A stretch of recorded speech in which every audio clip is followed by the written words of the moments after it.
So, guys, good evening, everyone, or whatever time it is for you. So this is Terranigma. Some of you might know it. So,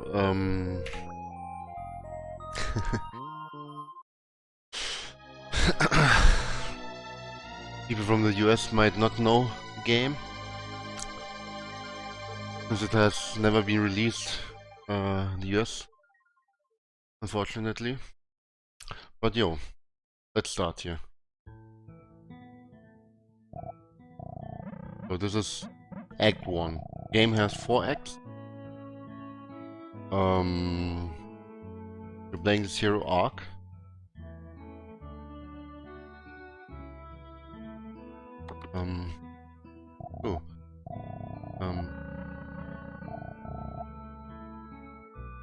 Well, what to say about Act 1? It's like a tutorial stage, basically. Not much to do about that, like there's 2 RNG factors in the early game. A lot of text smashing, a lot of cutscenes, great music at least. And yeah, here's already the first skip in the game. Let's not fail it. Focus here a little bit, not too hard, but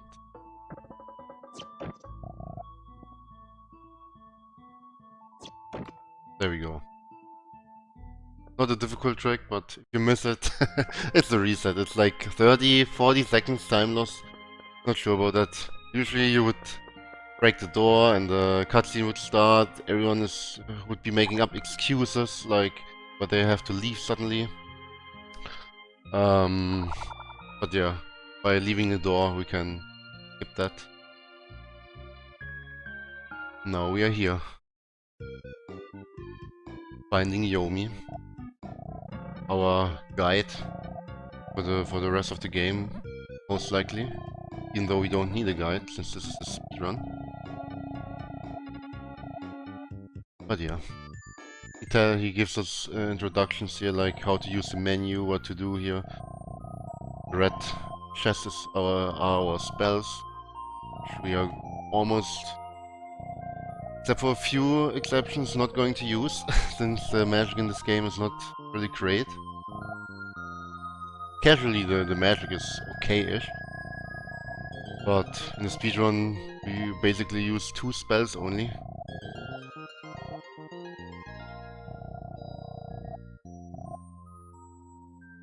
Now we are going to get our first weapon.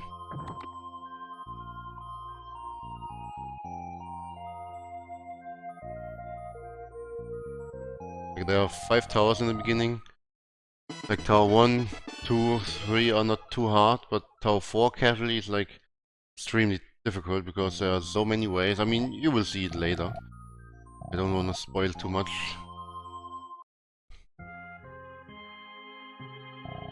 Now our girlfriend Melina. Ellie. I keep saying it in German. In German it's Melina, in English it's Ellie.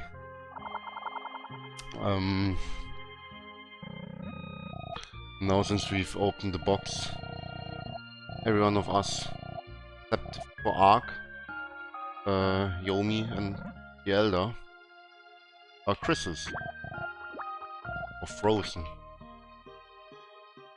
What I did here is just a quick button layout change.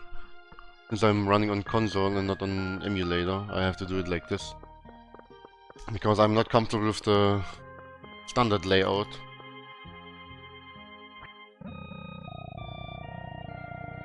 Or more likely used to that layout, since I've also changed it when I was a kid back then, long time ago. So now we are ready to go.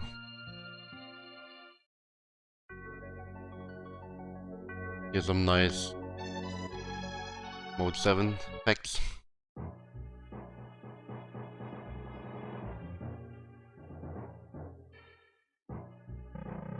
Here now our little first introduction.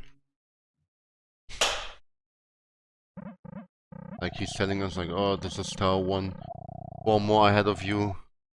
Can you revive all the continents? Can you save the world? Like in each tower there are like small riddles and such, like to show what you can do with your character. Like pushing statues, activating switches, killing enemies in order to trigger an event like we did here, and so on. Like basic stuff. All you have to do is like know where to go, and Tower 1 you kinda wanna have a kill count. Since you can, if you're lucky, you can do another door skip at the end of the Tower 1. But it's like, it's basically luck if you get it.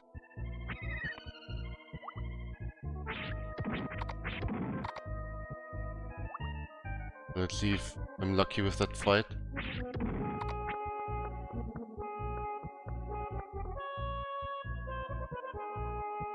Like this fight can cause a lot of trouble for beginners.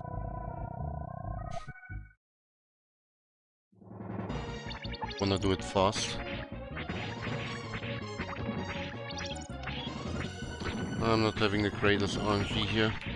And no door skip. Like basically, as soon as you kill the last enemy, you stop. Your momentum stops. And if you're at the trigger of the door, then the door will open while you're getting a level up animation. Like here. But yeah, that's mainly luck if you get it. Since the enemies roll away and do whatever they want, and yeah.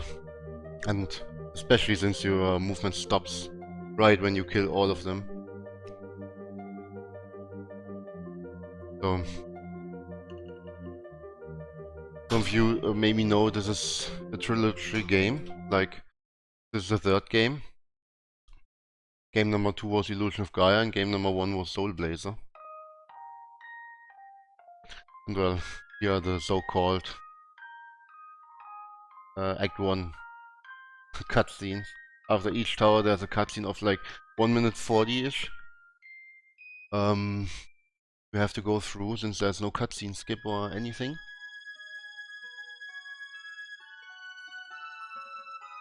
Maybe someday we will find a cutscene skip.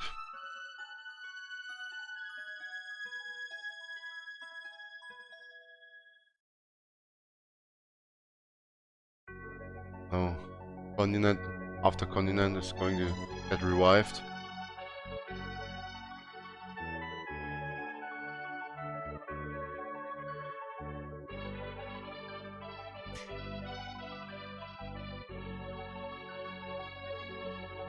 And a few of the villagers of the town, of course. Didn't see any of these except for the bottom left one. And of course Ellie.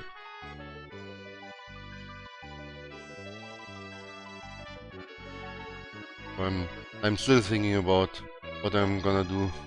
Like there's a critical point of the game. Like a really critical point of the game. Which can decide how long this run is going to be. If I'm extremely unlucky. So-called birds, I guess a lot of people know them. And I might just YOLO them, the Optimus threat, which can turn out to be a huge problem afterwards.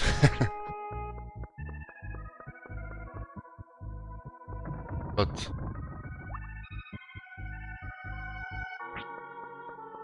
I would just like to present the Optimus threats in the marathon, even though they are extremely risky. But yeah. Let's see, there's quite some time until birds.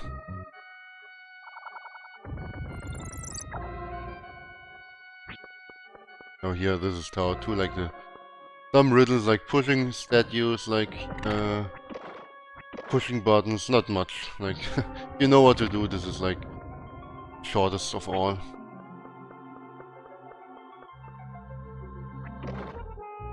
Like, oh, you can even activate a switch with a pot. Amazing arc. So, next cutscene.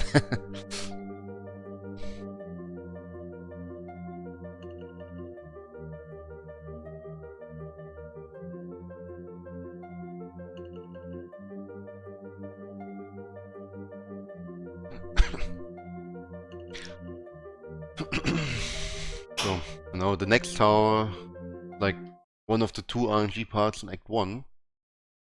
It's not really important unless, unless you're really going for World Record. And even then you can, if you had great execution in Tower 1 and 2, this can...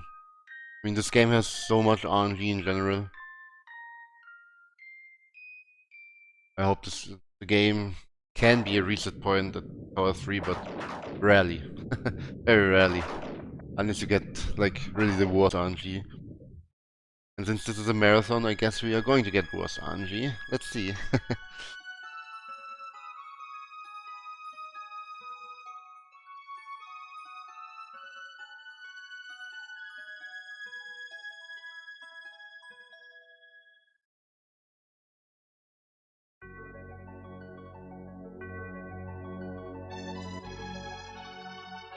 So, continent number 2.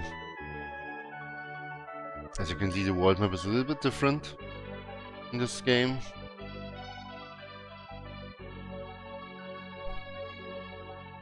And yeah, two people got revived. Great. So now Tower 3 is like, well, actually the Act 1 has 3 RNG parts if I think about that. For the Tower 4 battle in the beginning, but not too much. Well, let's see. Like the end of this Tower 3 will decide for the pace, most likely.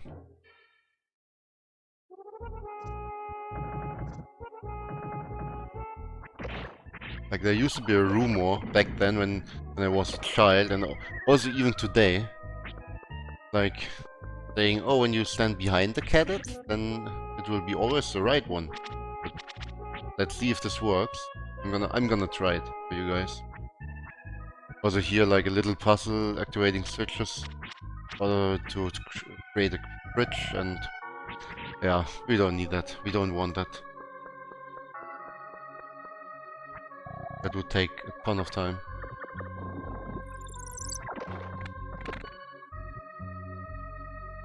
This is already not great, but fine enough. So now the so-called RNG part. Let's see.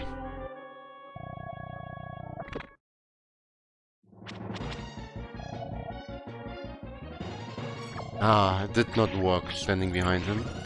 But okay, that's fake number 1. There's already fake number 2. Like... Alright. Fake number 3. Fake number 4. This is already worse than average. Fake number 5. 3 are average. Okay, 5 fakes. That's alright. Like... all of them are either fake or real, so it does not matter who to attack. So, the next cutscene.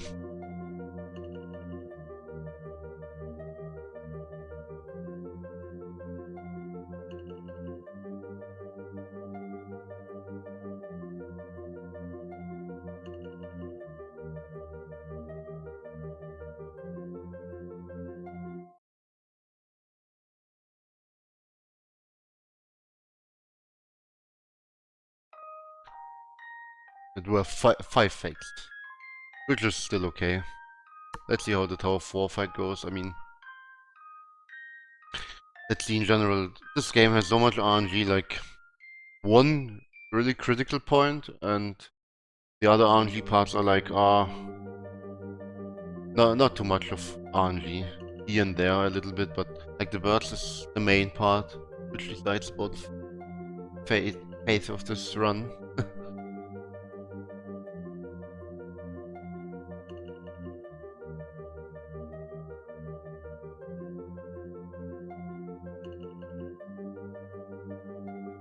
So, almost done here with the cutscenes. 2 more. This game actually has a really good balance of cutscenes, except for Act 1. Like, when Act 2 ends, there's a long cutscene, like a potential toilet break. And basically when you kill a run killer very late in the game, there's also another kinda big cutscene. So there's a really good balance for for breaks, potential breaks. Like other games, like Illusion of Gaia, for example, has one small break. Other than that, can never rest.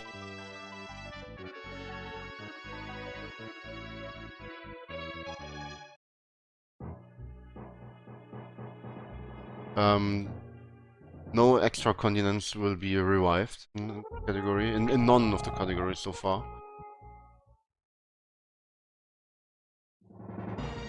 Let's see what pattern. Oh, this is good RNG. But that was a very great fight. It's always nice when the bottom one spawns first. They can spawn in whatever order they want. Bottom one is definitely the best.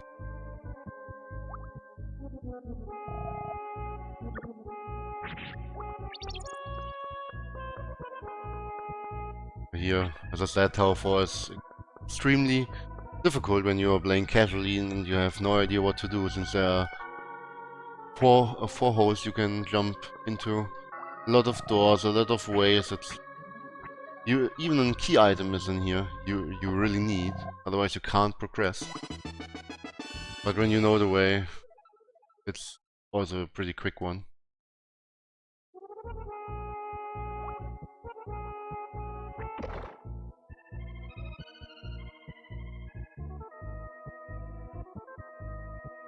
Yes, this is part 3 of the games.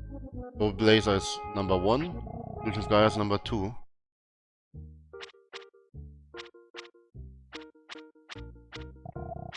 Always gotta do a dance here since the patterns are the same.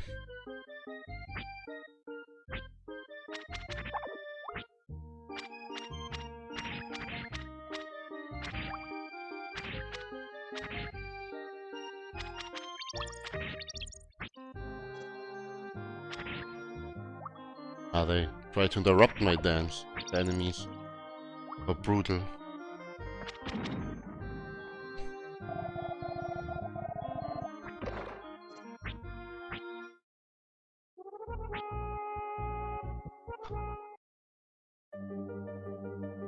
So, next one. I didn't promise too much, I guess. So now after this we have to do some kind of quest in order to get an armor. So far we didn't find a way to skip the armor. Would be great if we would find one that would save a ton of time, but this game is very solid coded, just like Illusion of Gaia. So it's pretty tough to find useful glitches. There are some glitches in Terranigma, but like out of bounds even. But yeah, not useful for the speedrun, sadly.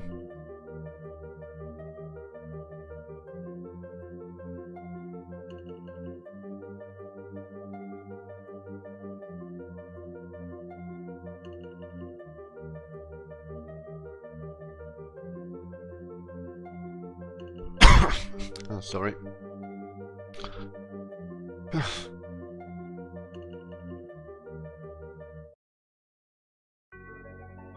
Another continent.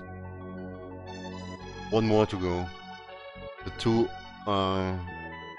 optional ones are not going to be done. Like, as I said, in no category so far.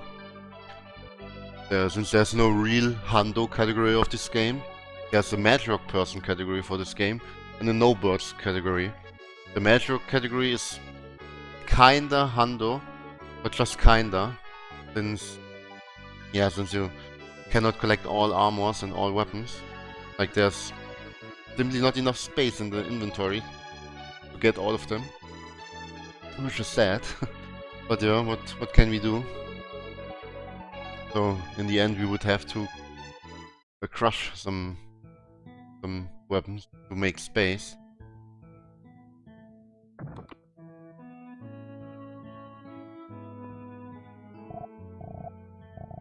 Now gave it a threat. Like, hey, I found a threat. Could you do an armor for me? Sure. Nothing, I mean, that's so normal.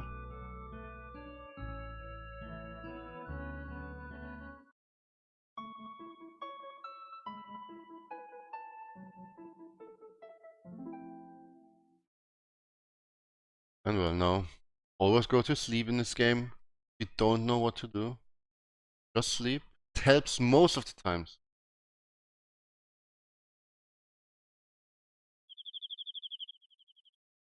I mean, mostly the NPCs are giving you hints, like for example, they say like, oh, we talk tomorrow about that, or something like that. I mean, that's not a real hint, but it means like, go to bed. Sleep.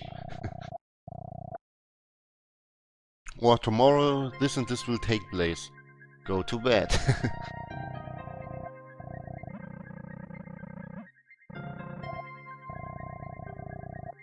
You know, she was like, oh, she's worried. I would leave the town, but the village, most likely. And I was like, ah, no, no. Never gonna leave you. For sure. But well, Ark is very young, so what to say about that?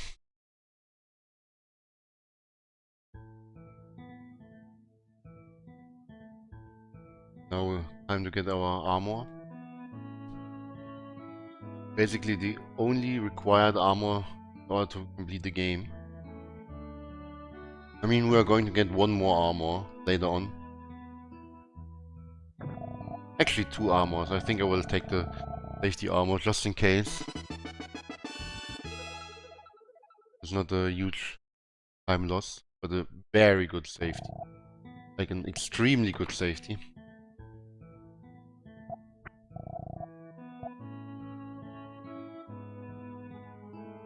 Now it's time to go to Tower 5 and fight the first boss of the game. Yes, there's an English release for this game, but only PAL, even though there's an NTC patch for the English version as well. But original, the game is 50 FPS in PAL, and yeah, the Japanese one, 60 FPS. So now, one of the actually hardest fights in the game upcoming. Like, this is a real run killer for beginners. Like, this boss might look easy, but it takes a while to get a hang of the fight. It's a kind of difficult boss since it's lagging extremely. Like in the PAL version, this boss is not as laggy as in the NTSC. Like in the NTSC we have more FPS, so that's natural that it lags more. So let's see. As I said, this is like, let's see. Let's just not die.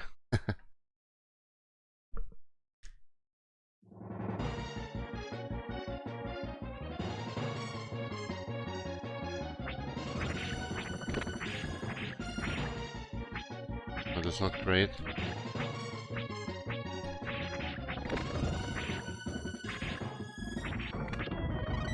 This is very bad RNG.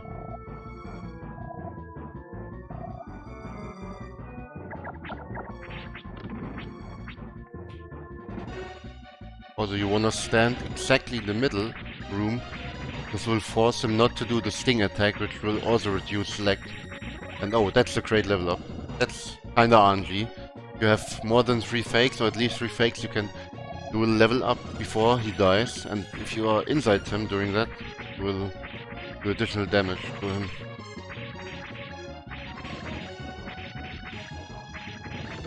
But this was actually a pretty decent fight, except for the RNG in the beginning.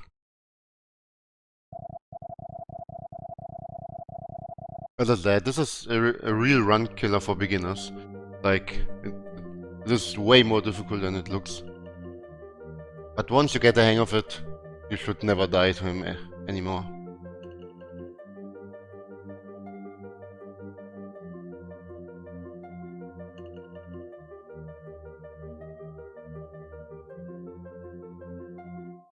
Also, like, I've been thinking for quite a while to create a true Hando category for this game. Like by collecting all potions, the legendary armors and weapons, all magic rocks, but yeah, let's see when this will happen. There's also a category called low percent, but nobody was able to finish it by now. I was very close one time, but so far, any one of you feel free to run this game low percent. If you beat it, you will be the proud world record holder of Terranigma low percent.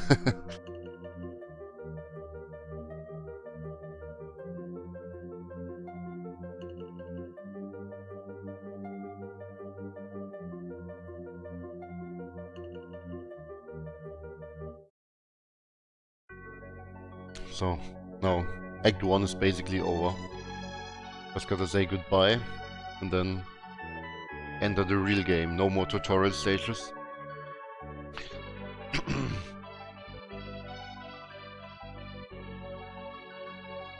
In the next dungeon, there's already the next RNG boss waiting for us. Which is also not a really big RNG part of the game, but well, RNG is RNG.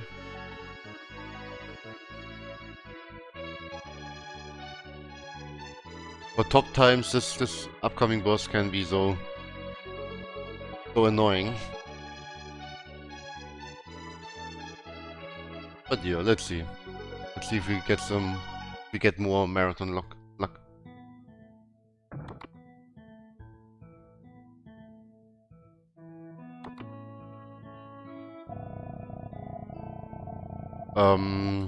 In this game, if you die, you don't lose any progress unless you close the emulator or reset the console and you didn't save. Then you would lose the progress. But in low percent, for example, if you just died, it doesn't matter. You can die as many times as you want. Nothing will happen. The only progress you lose is like spells you used or healing items or such. The problem about low percent are the bosses. Like, you're extremely underleveled, and the final boss has I mean, you deal 2 to 4 damage, and he has basically 1500 HP. So, and anything that hits you kills you. That fight is like 1.5 hours long, basically. That's why nobody was able to finish it, because one blunder and that's over. Like in any percent here in this category, that fight is manipulated. And of course, we are not level 13, like in low percent. We are level 28, optimally. Like for safety, you can do final boss level 29 or 30, but then the manipulation will be shorter. But now, here. Act 2. I forgot what it's called in English. I know it in German. I think Resurrection of the... No, that was Act 3. I don't know. Was it Resurrection of the World? I'm not sure about that. I cannot read Japanese.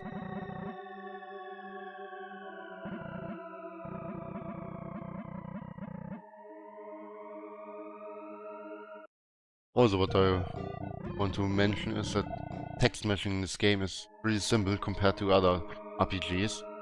With the L button you can buffer text boxes, which makes it very comfortable. You can also buffer chests, doors, talking to NPCs, and so on. If you just hold L and run to an NPC, you will automatically talk to that guy, which is very comfortable. Same with text boxes. Like, here I'm already holding L, and then I'm mashing A, basically.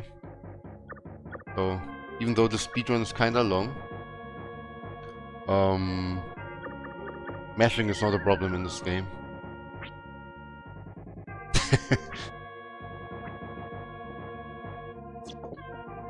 Oh, that was not very great.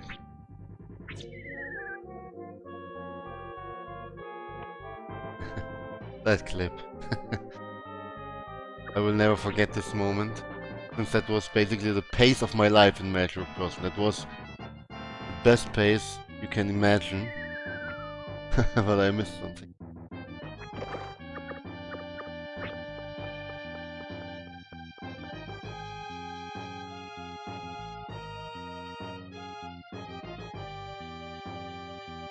Also here this dungeon. Basic movement, knowing where the enemies are, how they can move, how you can... what to do when they move, and so on.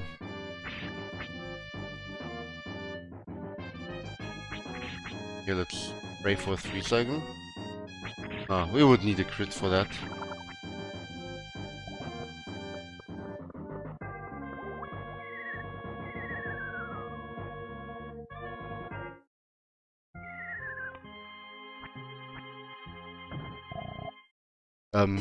This is the overworld now. But it was dark red because the plants and trees and so on have not been revived yet. Like the continents were revived from the 5 towers. Now we are going to revive the plants. That Madrock was the Northwest Forest one, like a very short one, 6 seconds maybe. But anyway, now we are going to resurrect step by step the whole world. Plants and trees. Next will be birds, then animals, and then humans. So, a lot of stuff to do yet.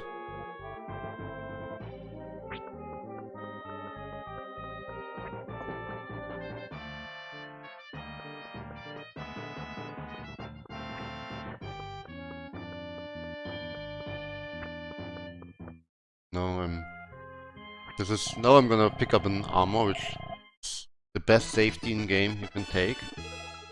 It only takes about 6 seconds, but it's extremely useful.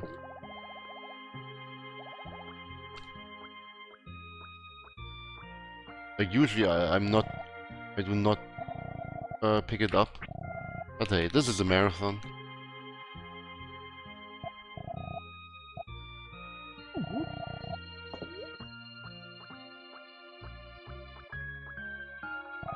Yeah, the only measure we're going to collect in this category. We need one, but I'll come back later to this.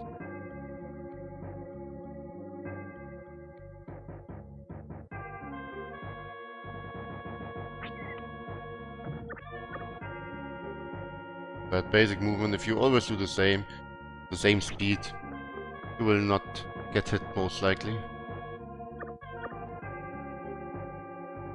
And one more safety here. And now. Mediocre RNG percent. Mediocre RNG boss. I will not be able to talk too much during this fight. I'm sorry in advance already. Because this boss is extremely execution heavy if you wanna do it quickly. Like this part here. Basically you wanna farm XP here by clearing the spawns.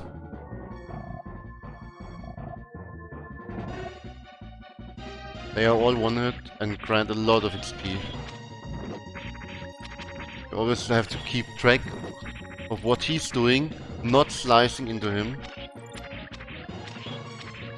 Otherwise you will do more damage. And also you have to take care of the blue guy here. Like not hitting you. Basically you are 2-hit at the moment. If he hits you, he can deal up to 28 damage. Oh, this is extremely bad and RNG so far. But the early levels don't matter too much, since you don't need a lot of drops in order to get a level up.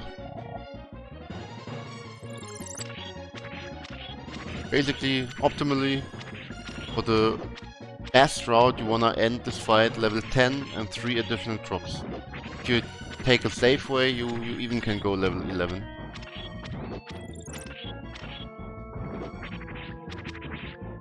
Make the upcoming dungeon easier.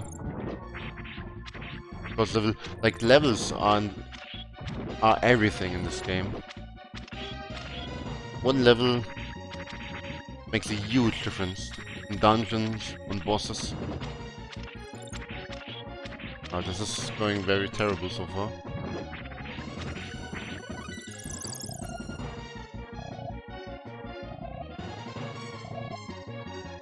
Let's see. A lot of drops you have to get from him.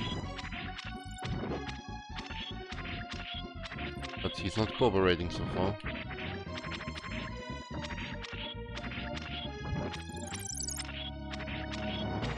Oh yeah, talking about iframes. When you do your slice attack, you might have noticed this is pretty OP. You are invincible. Get iframes. Big amount even. Oh, come on, Parasite. I don't want to be level 8 after killing you. Otherwise I gotta be a little bit safe.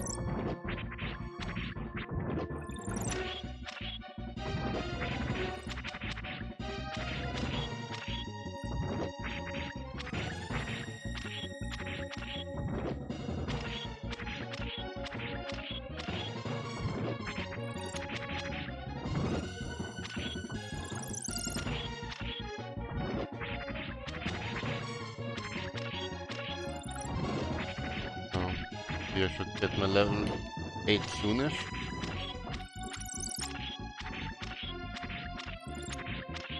Oh, this is horrible RNG. This is extremely bad RNG. I haven't had such bad one for quite a while. Classic marathon luck. Maybe I shouldn't do level 11 birds, because level 11 birds is extremely risky.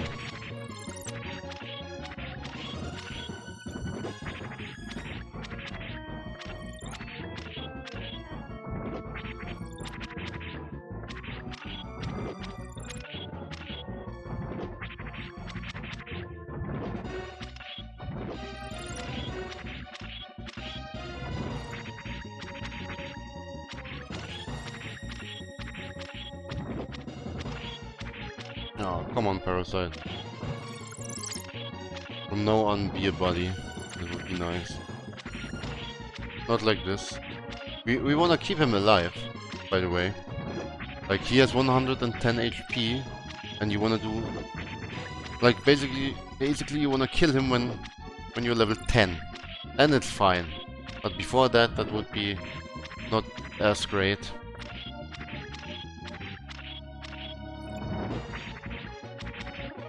Yeah, at least we're 9, but we need 7 more drops in order to get level 10 on a kill.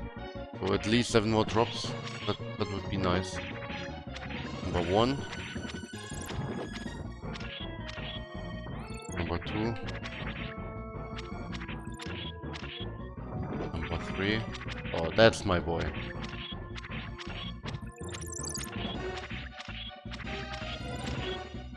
Number 4.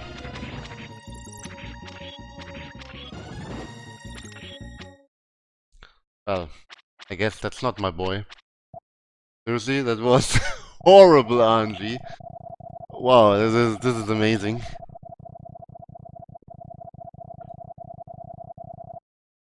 Oh well, I might do level 12 bots.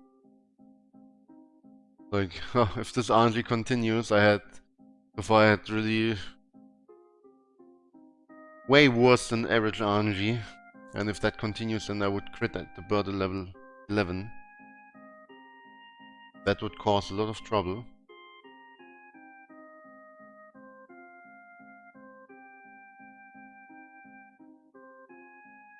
It's the classic marathon luck.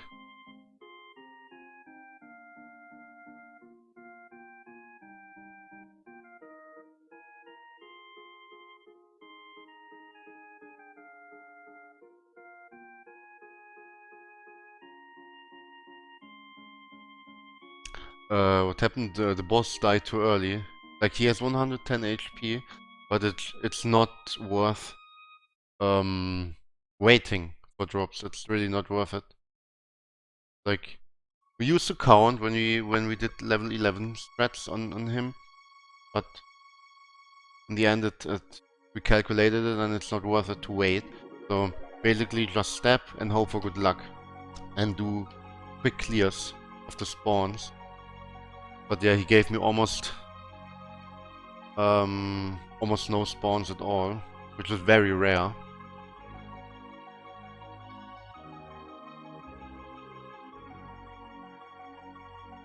But yeah, let's see. I'm still not I'm still not I will decide when I'm at the level grind what I'm gonna do, if I'm gonna do 11 or 12.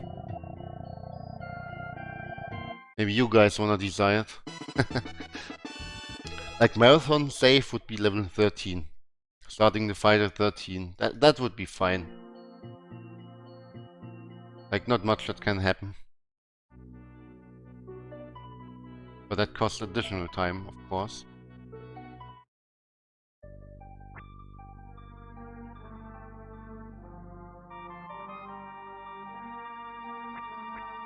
But entering the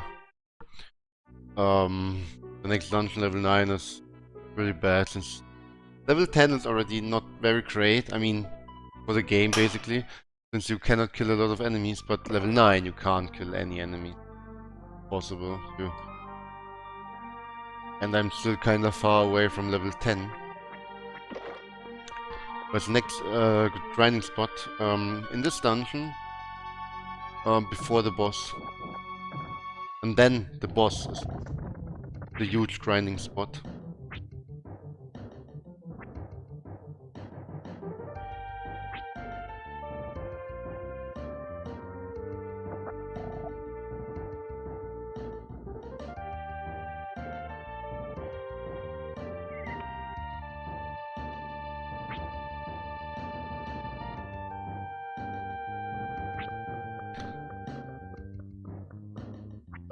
No, the part with the lion is going to be later. This dungeon and one more, and then we're going to support him.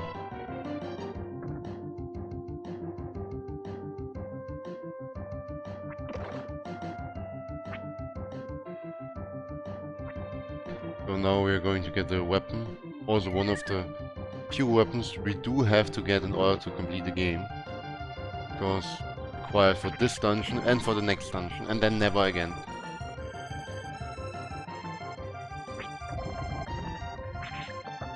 Now we are going to get a hit. If we are really unlucky, we are going to get 2 hits even.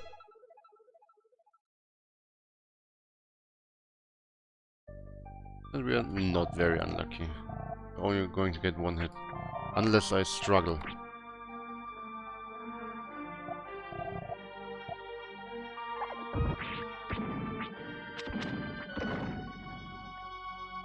So I hope we are going to reach level 10 for the grind.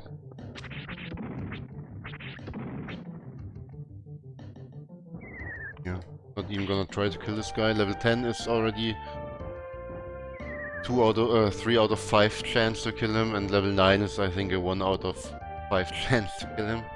So we don't try. He deals a lot of damage.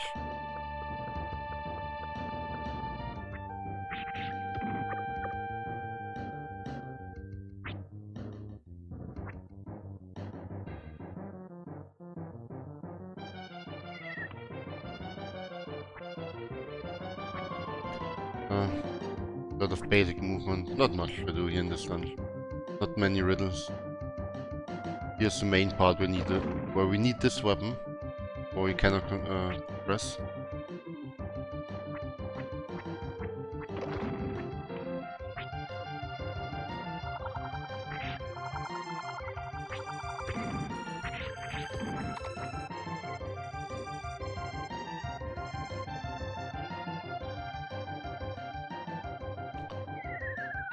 So now we're going to get another key item we're going to use many spots for the rest of the game.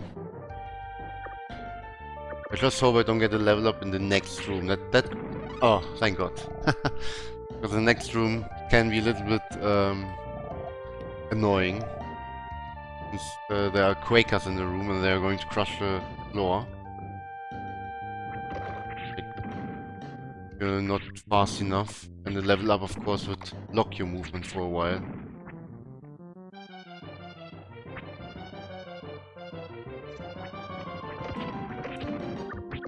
Okay, that's pretty good. So, level 11 or 12 birds? This is the big question.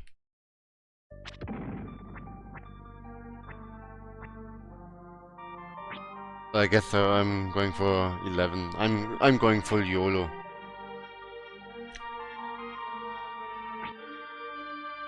Like, the problem about this fight is if I end the fight early, then I will have a huge time loss almost everywhere.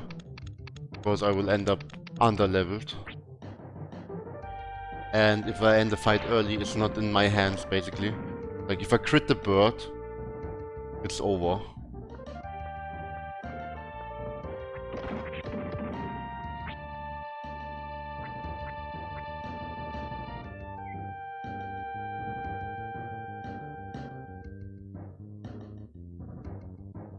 I mean, you can... With good execution, you can make up for a really bad RNG, but not for all RNG in this game, of course. Okay, this is the grind spot.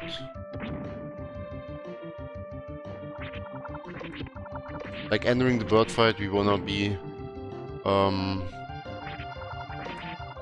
a fresh level up in order to know when we are going to get a level up on the bird fight. During the bird fight, I won't be talking a lot. I will be talking after and explain it. Because that fight is extremely complicated and like, it's not explained in 2-3 sentences. Oh. I'm from Germany.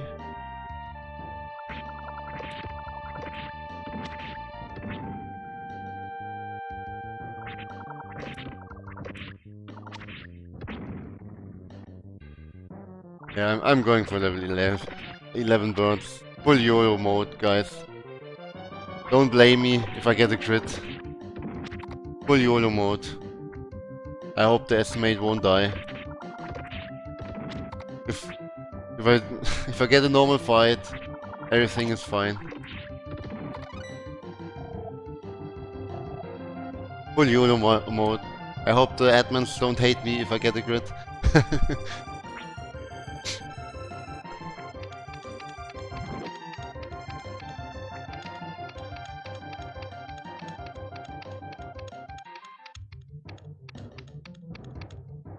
Okay, now I will be focused for the next at least 8 minutes and not talk too much. Like, I will be counting inside, maybe talk, and I will explain everything after the fight.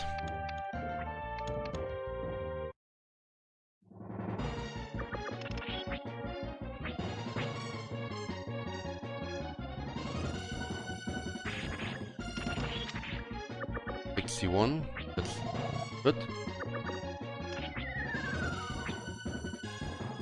He has 88 HP, by the way.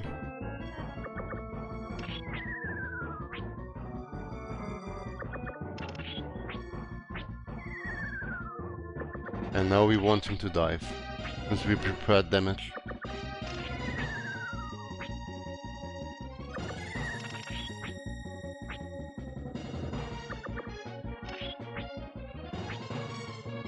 But he's not cooperating at all. That's crazy. The fight starts with worst possible RNG already. There we go. One kill so far.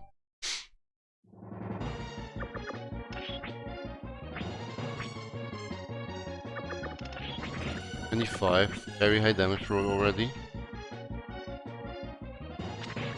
37 and 58, that's fine.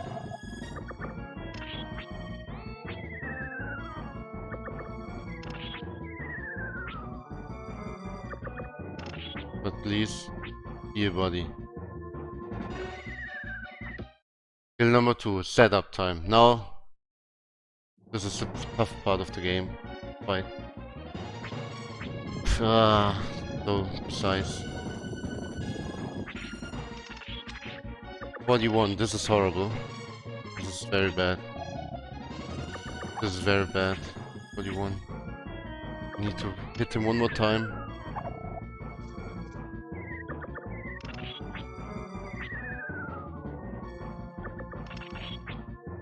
This is very hard when the pooper is there. 41. 64. Please, come on. This is like the Parasite RNG. Extremely, extremely, extremely bad.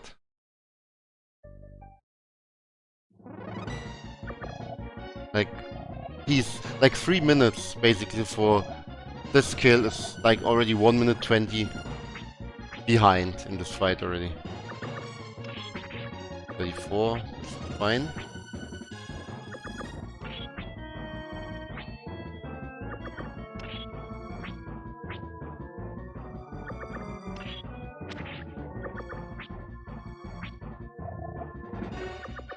No, please, dive, my good friend.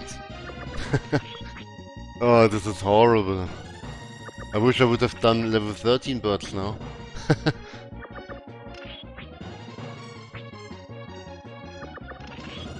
It's not about doing better, this is, this right now is just RNG what is happening.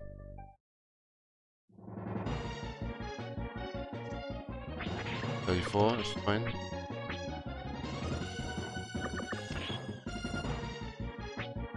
I'm grinding XP again, yes. Oh, again this... Okay, good. This would... Like, I'm basically very far behind already.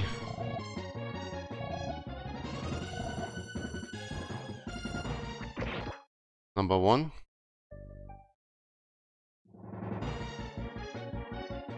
Ah, this is... No, this is not gonna work. Too low of a damage roll. Number 2, another setup kill. 40, that's fine. Not very high, but enough. Oh, that was the highest step. Basically, you have 5 damage rolls on each level for each attack you can do. So you have to memorize a lot of damage rolls for each level. That's like the key of this fight, to know what attack you're allowed to do and when. And that's like the most hard fight in the game. Number 1. Not in range. Step. Ah, we are not having any luck. Absolutely no luck. Ah. Oh, this is... oh well, that was at least a good damage roll. Number 2. Now we have to set up him. Oh yeah, we're getting no luck at all. That was a double tap, by the way. That was called a setup blast, but this time we had no luck.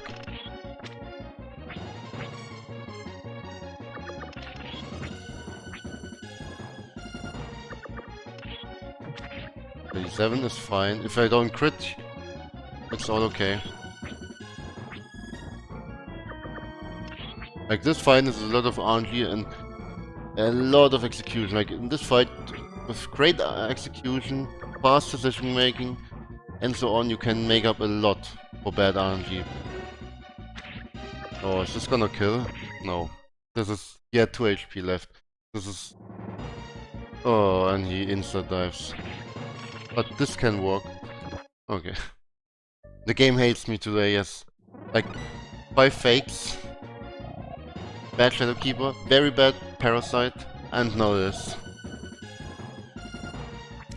Okay, 1. Now we need 4 kills.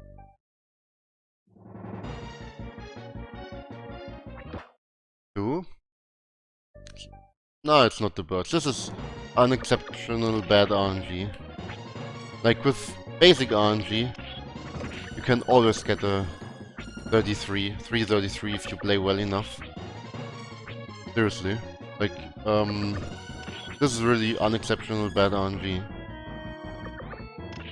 Especially the early levels, like level 13, 14 were okay-ish, like the setup kill was a little bit rough.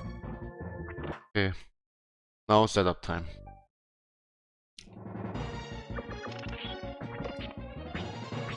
A setup, there's one in the zombie town in Iran. This is... okay, another low damage roll, but it was enough.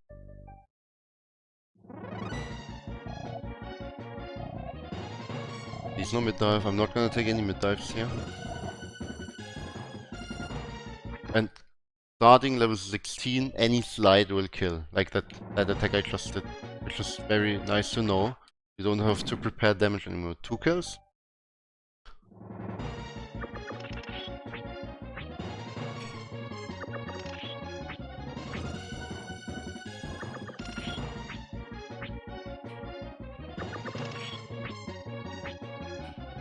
Like, for example, even if you had extremely bad RNG like I had in the beginning, that does not mean the fight cannot go well anymore. This is a very long fight, so...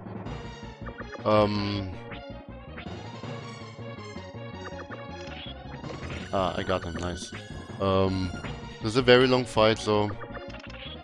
level 11 to 14 can be horrible, and suddenly you get God RNG, and then you can still go on. This fight has a huge potential in general. Like, perfect for tests. So, we're almost done. We need 9 more dives. And we are ready to go.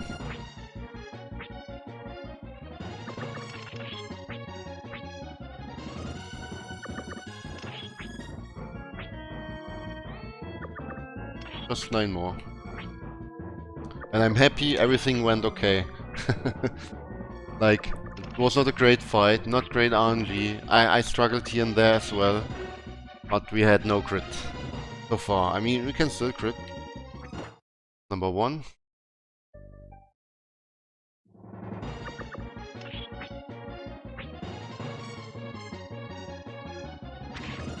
Number 2. Oh, there was a crit. Thank God it was the second one.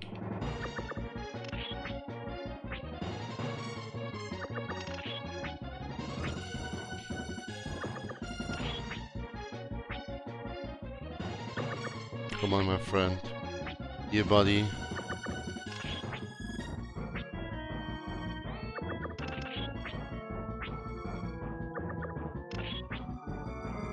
He's does not want to be a buddy. I believe.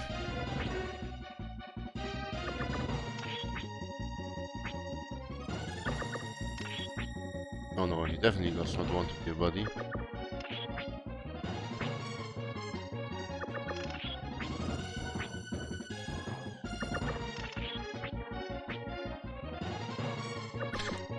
This is a so-called dive hole.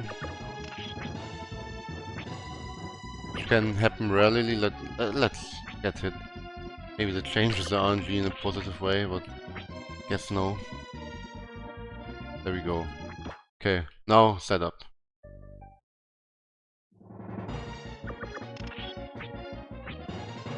Like, the late levels of this fight are not hard anymore. Like, level 11 to 14 is difficult. Especially level 11. God damn it.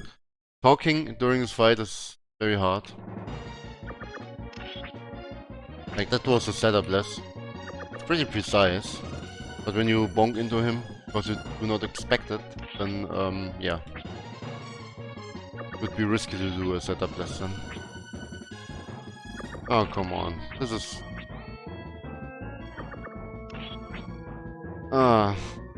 But at least we are almost done. We are almost done. Okay, 5 more dives. And we are ready to go. Just 5 more.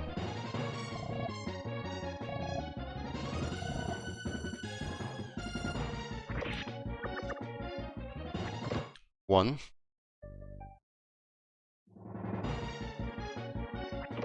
2.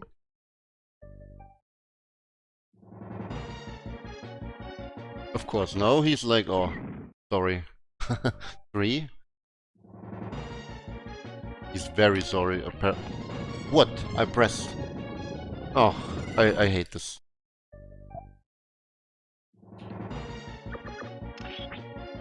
I pressed attack, but he, for some reason, it didn't work. I'm at 4, I believe, right? 23 plus 1 is not possible, RTA. That was number 5, I believe. But 23 plus 2 is possible. Alright. So, with these birds, technically, there's still... And you saw how bad the RNG was, and I also failed quite a lot. But even with this, bad Parasite, bad Act 1, and bad birds, is still a 3. 32 is possible.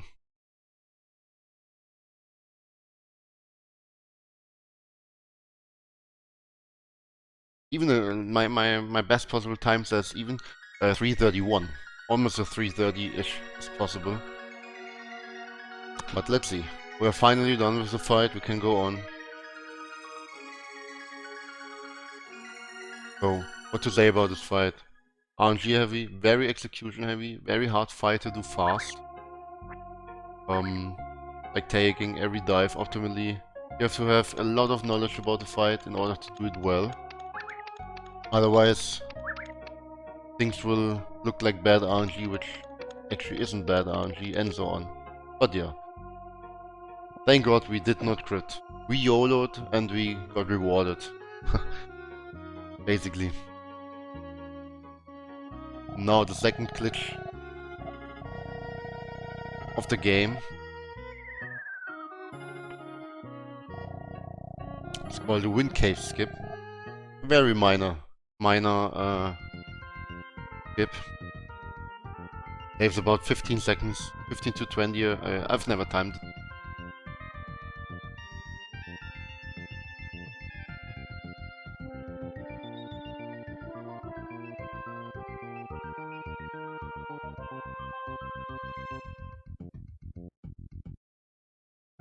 So we need to revive the wind, so birds can fly, even though we just did that. Not sure. So no. By entering the menu, at the same time you throw the rock, and walk during this cutscene. And already leave it. Instead of being locked at the spot and look at it and wait for it.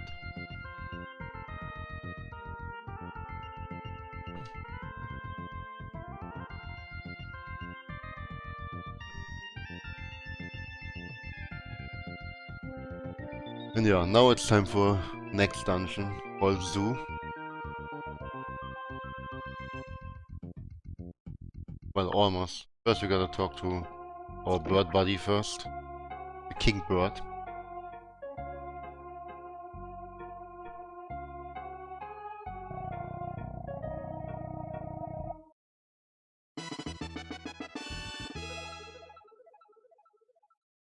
Gave us a spell called the Bone Pin. It cures all of your status effects you get.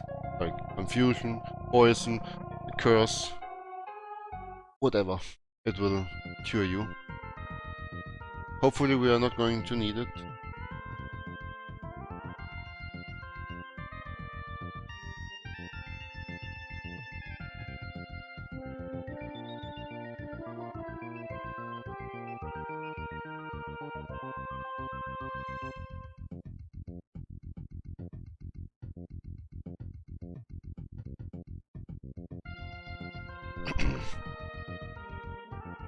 So, this dungeon is like not easy. Like once you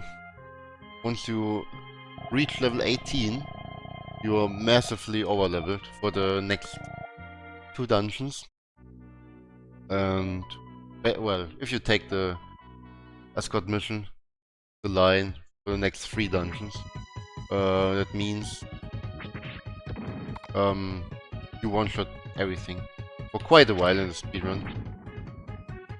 Like starting in Luran will no longer be over-leveled.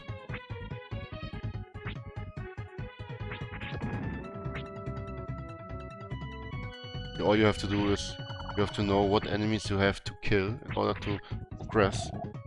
Which ones of them have a soul. I mean, you still kill enemies on the way, like these. They are worth it. But going out of the way for XP is not worth it in a speedrun. Like this guy on the top, for example. Oh, we don't even see him. Not worth it. Same for this guy. If we would kill him, a text box would appear, and we... During a text box, Ark's movement is very weird. If there's a text box not in the frame, then the game goes crazy, basically. You cannot crouch, you cannot talk to other people, you can't open chests, and so on. So we don't kill that guy. Yeah, no.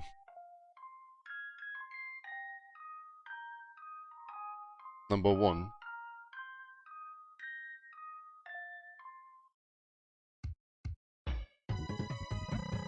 Now he's like, oh, nice.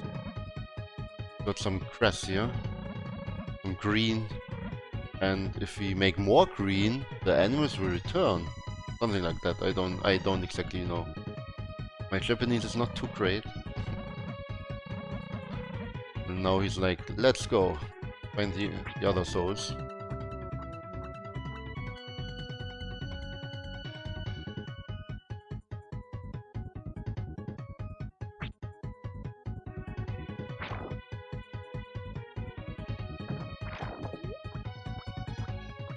Oh no, the second time where we need I get level up here? Yes. So I have the level 18 plus 6 kills. The second time we need a weapon. And now never again.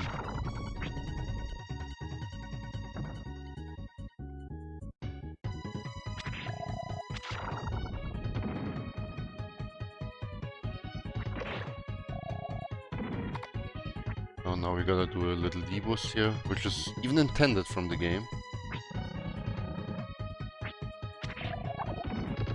In order to progress. But the other one has the soul we need.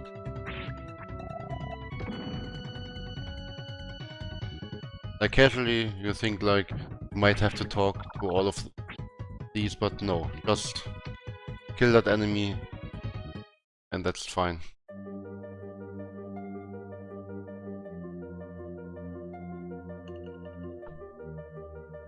Yeah, a zoo is also a very confusing dungeon casually. Like, there are so many ways. It's it's confusing. Like, there's no straight way where you could go. Like, there are so many possibilities.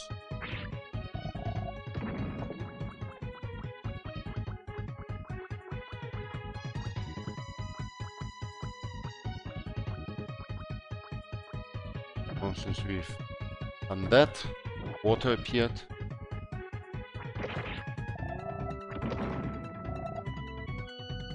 Here the top one has another soul.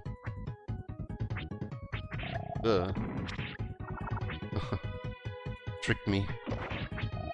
Also here we can do a little deboost.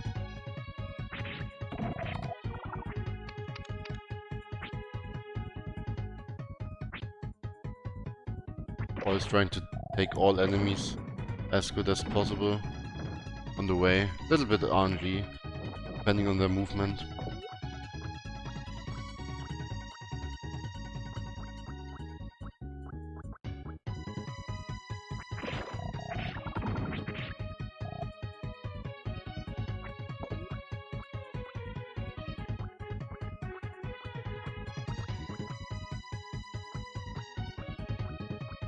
So now the last one, and then we are ready to fight the boss. Pretty decent dungeon. Like, enemy movement was not too bad. Can be quite trolly sometimes, especially those jumpers. They can... the lizards, I don't know the name. Can troll pretty hard.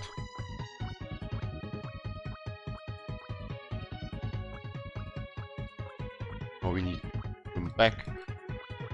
Could additionally go away here on the road for these two enemies in case you miss some XP from the bird grind. But swimming is best.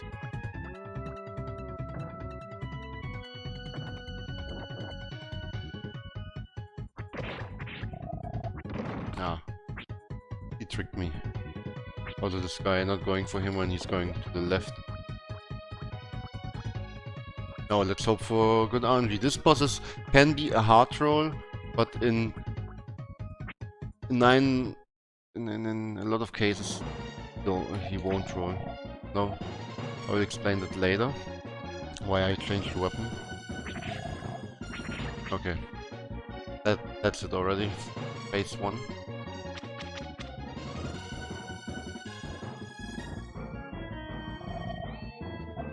Now we're going to use a spell in order to get match rocks. We receive 4 match rocks by using this spell. It's a Ratri spell. Yeah, and that was great RNG. Can camp on the top if he wants to, but usually he doesn't. So, why I changed the weapon is the bosses in this game have a resistance against elementary weapon damage, and the gray one was rock elemental, so I would deal less damage to the boss, even though it's a better weapon technically. But normal weapons without any effect deal more damage to bosses, even if they are way weaker than another weapon.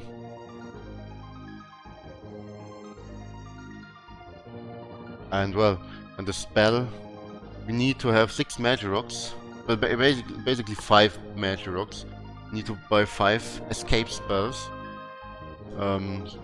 So it's faster to use the spell, receive 4 magic rocks, and that 1 magic rock we picked up in a Ratri. So we have our 5 magic rocks we need.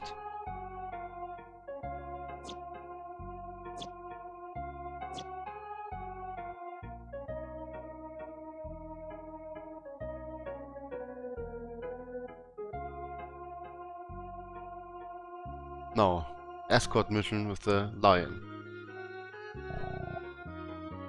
But first we gotta talk to his daddy, Neo, King.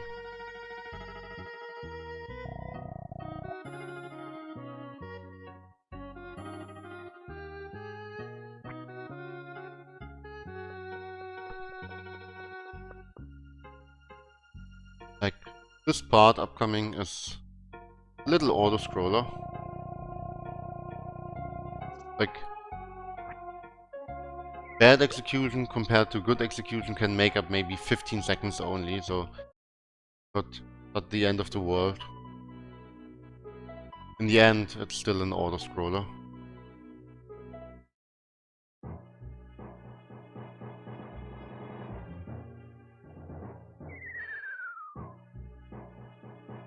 And now, time for some hype music. Almost.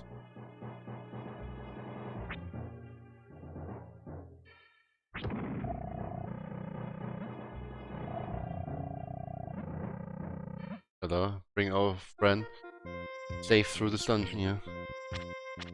Sadly, there's no way to beat him up. Just have to take care of him. Because if he gets too many hits from enemies, the screen will reset.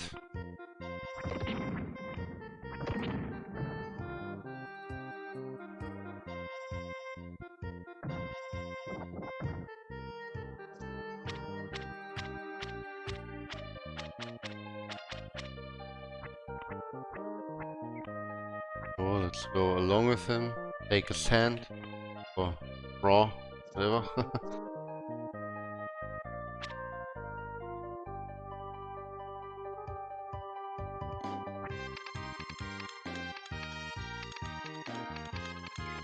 Although we do have to wait on the bottom. If we move up earlier, we will not follow for some reason. Just won't.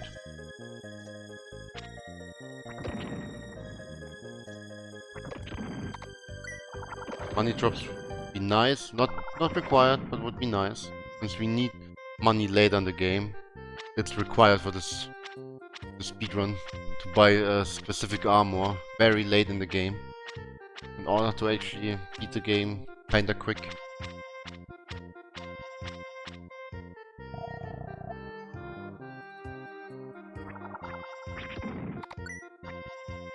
And every time at the end of the screen, when the line catches up, he always says like, "Oh, this is what does he say? I forgot the name in English. Let's call it challenge. Fun challenge. If challenges would be funny like this every time, I would like to have one every time. Or every day, something like that. But yeah, of course we are carrying him. If he would have to do this all on his own, this wouldn't be fun for sure for him.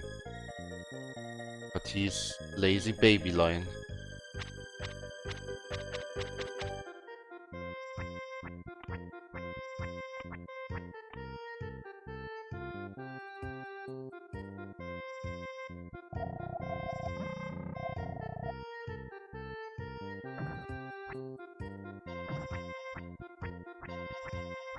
No. I'll wait, as usually, at the end. Kill all enemies already, before he's even in reach.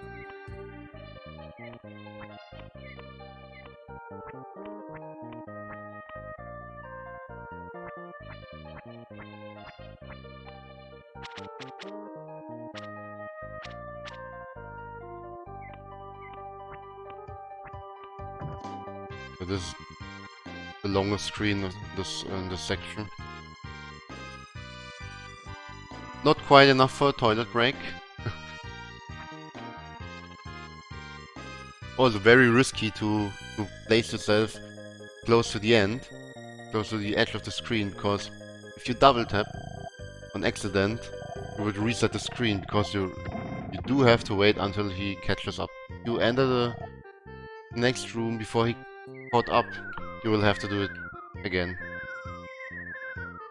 Same here if you would fall down, or if he would fall down.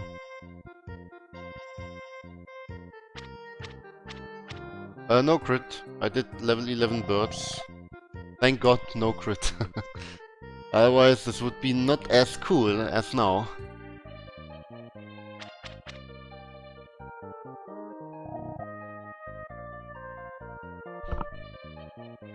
Now he's challenging us for one-on-one climbing. Even though we have a head start, sadly have no chance. And we got the god pixel here, by the way. There's one specific pixel, if I didn't mess it up, makes the climb almost perfect. This here is the only screen where you don't have to wait for him. Of course, the shortest one.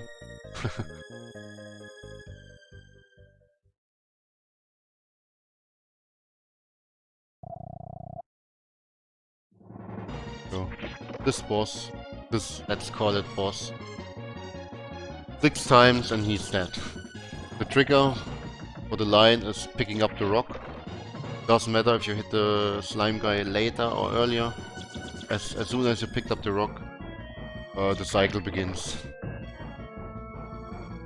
I mean, of course it would be better to hit him right away, because otherwise it can be a little bit complicated. You might miss the cycle.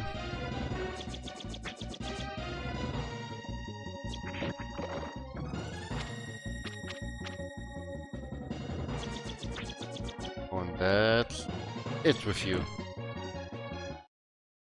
Saying sorry, like, come over, my friend. But sadly he just tricked us. Now, game over. No way to escape, as you can see.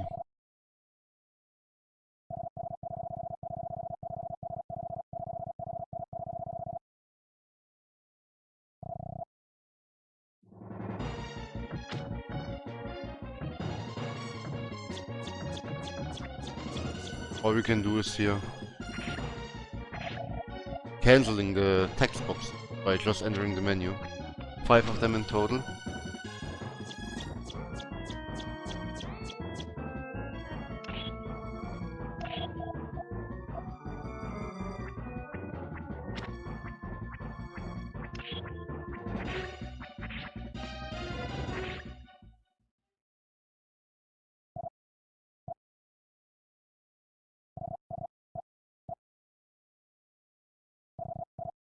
That's it. Now our friend will down.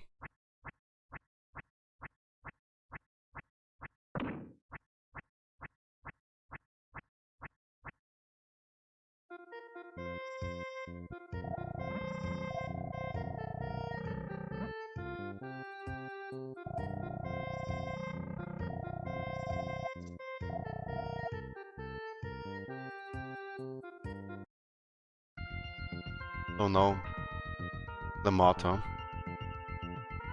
Next dungeon, like that's a very technical dungeon. It's like basically nothing can happen to you. You're massively overleveled. Enemies deal almost no damage at all. But still, it's to do it fast. It's pretty technical. Can pick up a lot of XP. You're quick.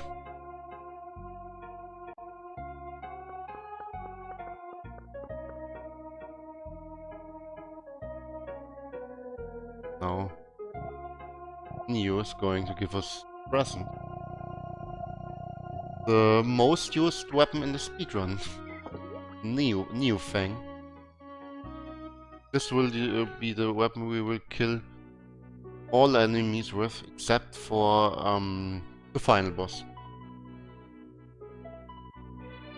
For the final boss, we're going to use, of course, the Hero Pike.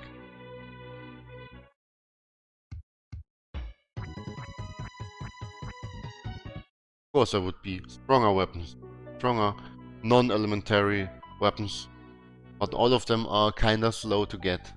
Either slow or expensive, and we need the money otherwise. Let's hope for a good Crystal of Ice RNG here. Oh yeah, that was a god RNG. This guy controlled quite a lot and cost you 3-4 seconds. But that was god RNG.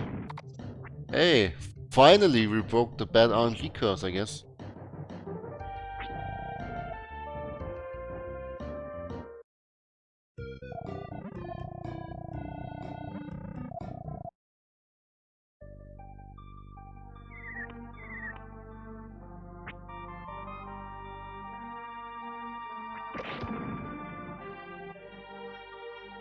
Oh no. But I helped the Bigfoot guy.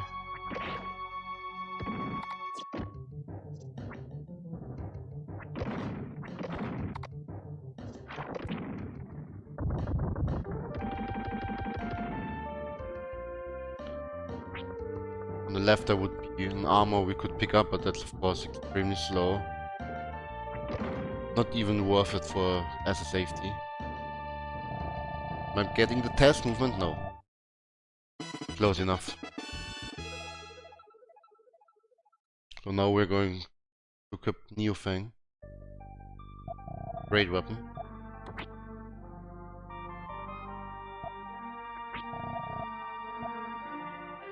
And this for the Bigfoot guy.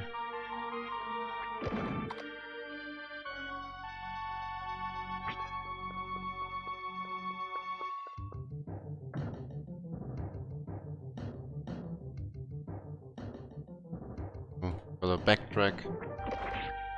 There's no shortcut. This spot here.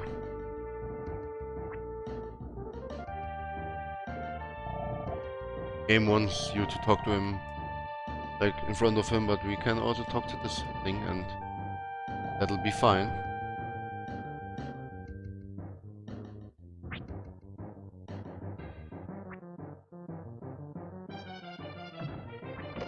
Now gotta pick up as much XP as possible. If you take too long, the cursors will move and will most likely troll, so you better be quick.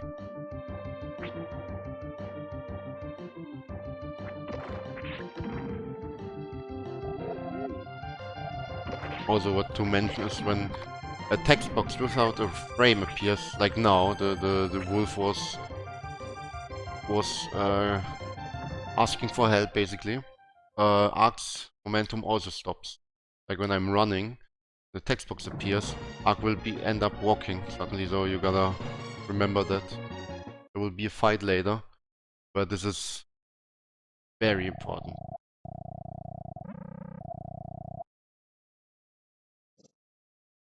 Now, well, all know what's happening here. At least the most people know.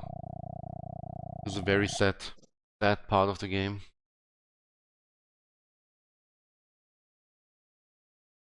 That like, let's sleep. I don't know why, maybe, but let's sleep. All of a sudden you don't know what to do. Just sleep.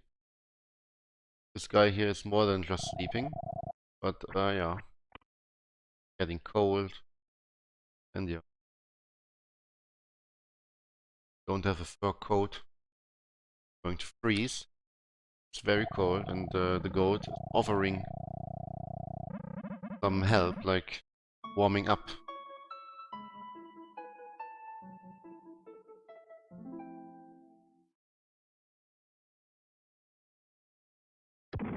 And now apparently there's a thin spot. The wall can escape. At least we can escape.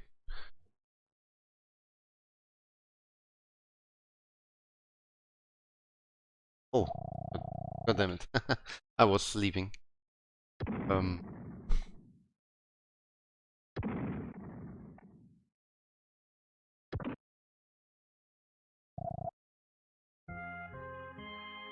You know, God realizes there's a dead end for her, but not for us. Since we have been at Crackcliff, picked up the claws, so we can luckily get out.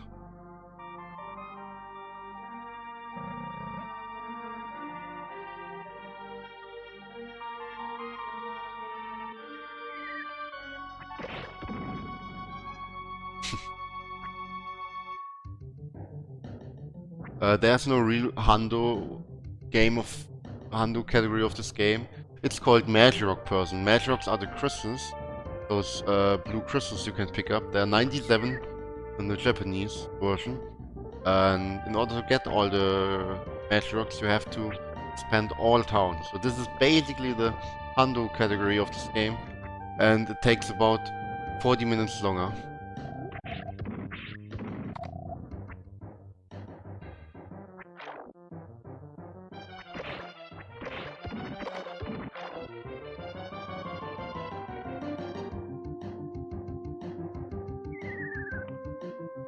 Oh, that was close. He can confuse you in a really bad way. Like, the confusion in this game is very strong.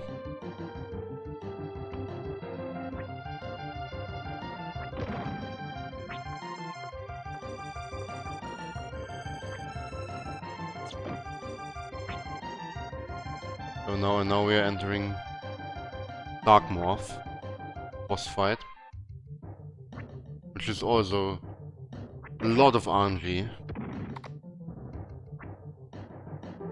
Hey, top 8 entering this fight is very good.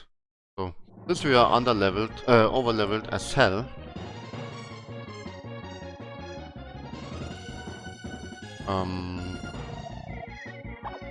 we can walk right into all of these crystals in order to reduce lag.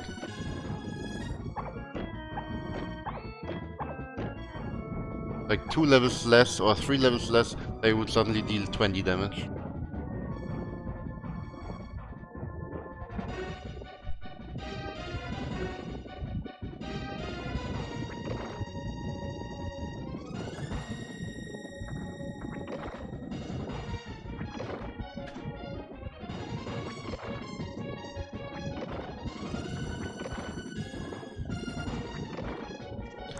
No, this is phase 1.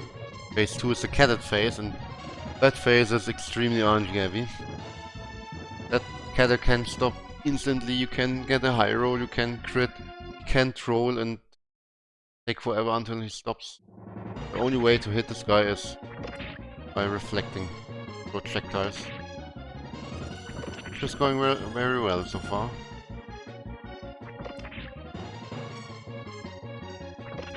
There was a crit, that's nice.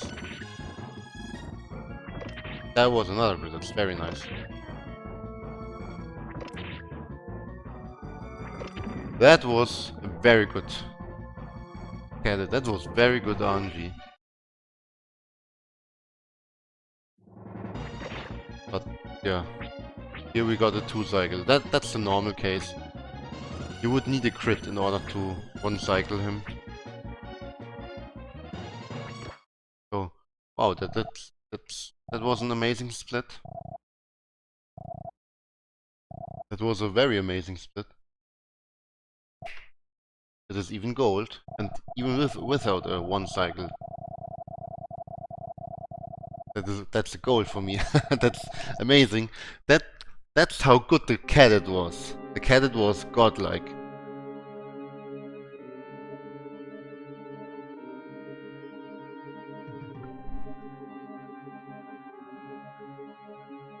So pretty nice. Now we have, this is basically the last toilet break until 1.5 hours, almost 1 hour 20 minutes.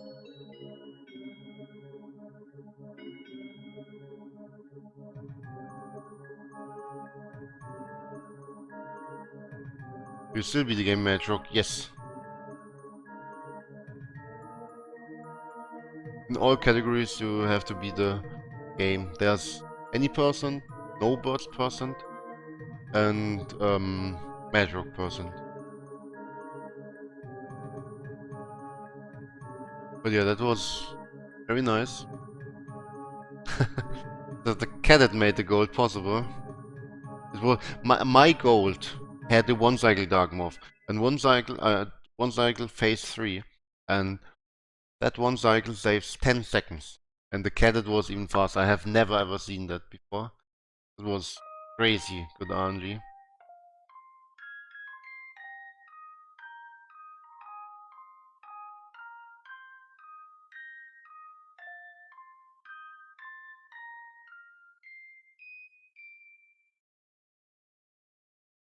So now, time for Luran. Almost. In about 3 minutes, it's time for Luran. And that is by far the most technical dungeon in the game. Very hard to do fast. And if you're not over leveled, or I mean if you did not manage to get a good bird level up, a good level after bird fight, then this dungeon can be very difficult also, like to survive. But thank God we got it, so we're fine.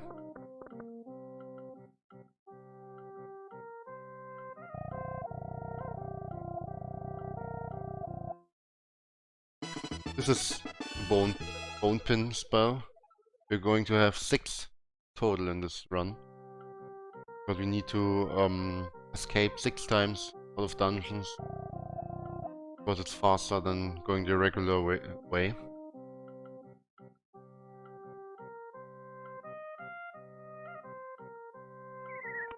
Here, our friend Mayo, whatnot. Maiho.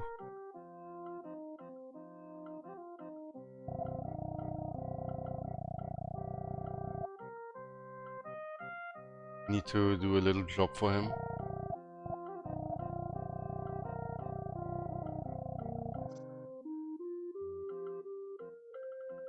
So now it's time to see Happy Luran. At least for a minute. That will be the only minute we are going to see Happy Luran.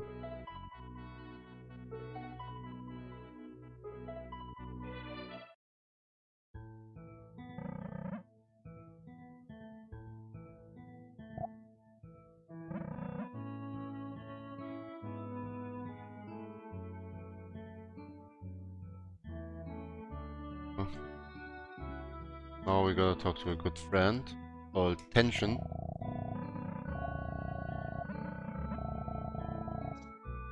He's like, I'm so rich, what to do with my money? You can either say, give it to me, or take it with you. If you say, give it to me, the quest is over and he will not talk to you anymore. Oh, that. This is a good one. That should be the good one. It's a little bit, weird. Like, if you wanna enter Mylin's room, that's Mylin, by the way, then a text box will appear. But it's not the text box we need. We need to talk to her once in order to press. And sometimes can happen you do not talk to her, but you think you talk to her. And then you enter this room and suddenly no cutscene begins. So, we're fine.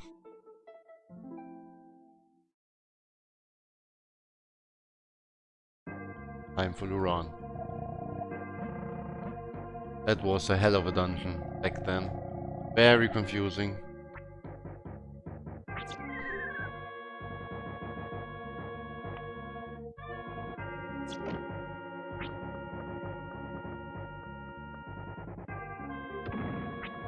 The most part people struggled with when playing this game was this part here. Finding the red scarf. Hey, we know there's a red scarf, so that's easy for us.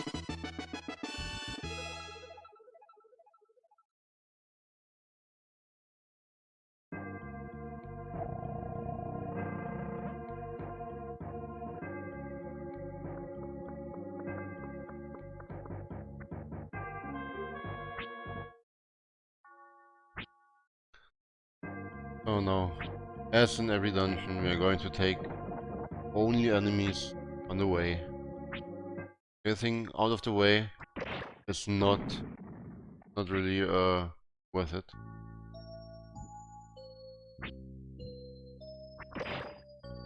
Since we do need to grind later in the game. Oops, that was not how it was to look like. And we need a specific level in the next dungeon. In the not in the next one, but we need a specific level for Sylvan Castle, the dungeon with Bloody Mary. Otherwise, it's not going to be a nice dungeon.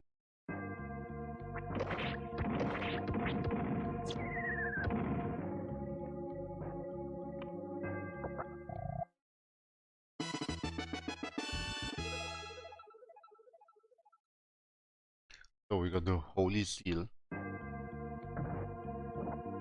That will actually prevent those ghosts from taking you with them. But in this case, we want it. We want that. Faster.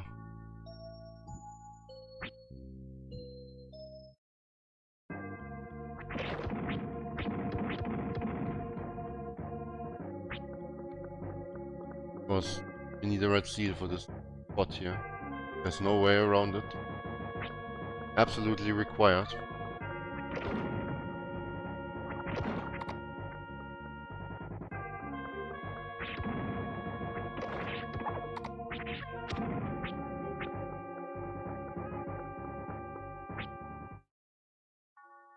That's already almost with Luran. That's how fast it can be if you just know what to do. But casually this dungeon is so confusing. I was a little kid when I did that, when I played Terranigma, and oh, I was stuck here forever.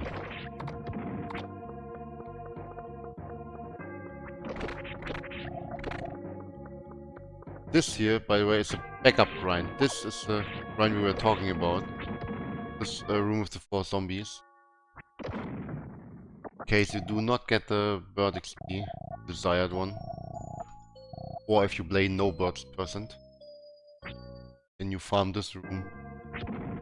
Specific point. To a specific level.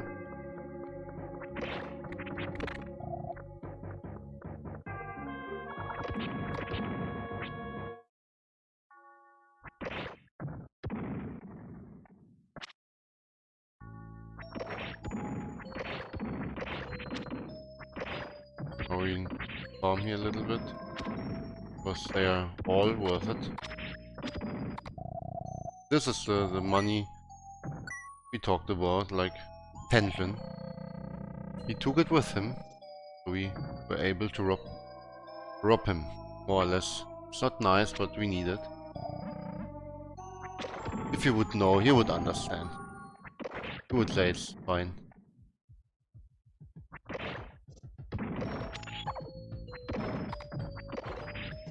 Money? Oh, that was extremely late. Need a little bit money, but we are getting nothing.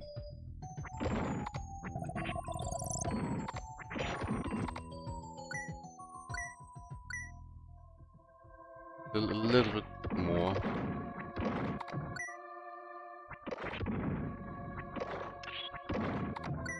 Okay, that's fine.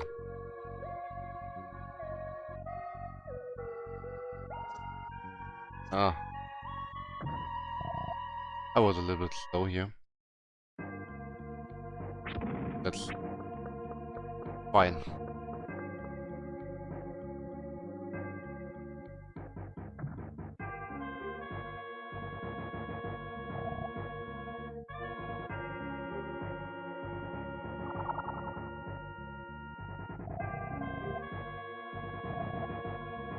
So now there's my Lin again. He caused a lot of trouble already, and this won't be the only time she will cause trouble.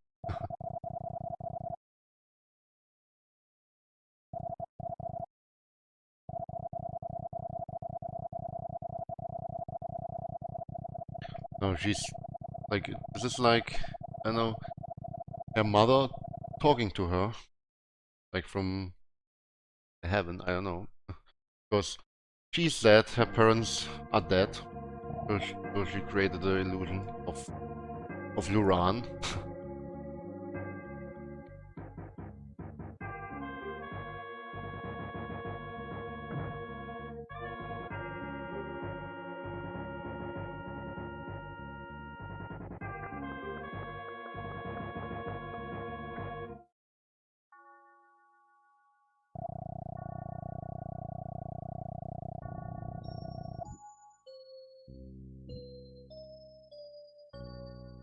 That, that's it was fun. Thank God.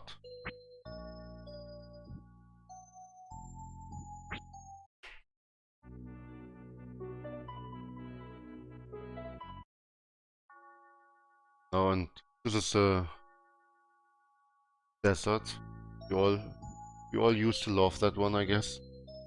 But if you just know where to go, you don't need to take that casual way, like go to the bottom, go to the left, go up left. I don't know. Not required.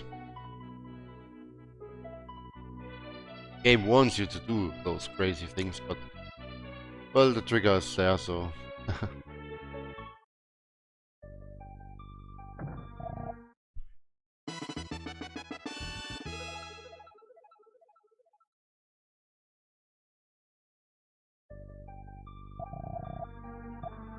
here's a little hidden chest. Perfect for the speedrun.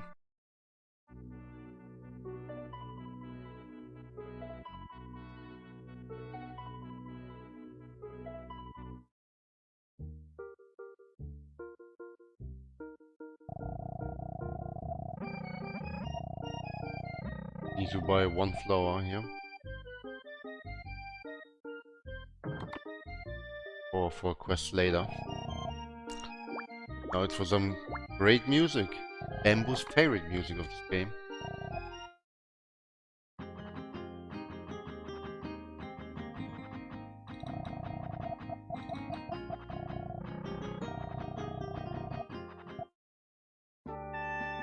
A lot of talking. Wants to trick us. Spider. First time we see her, going to help us. Now we get a night for free.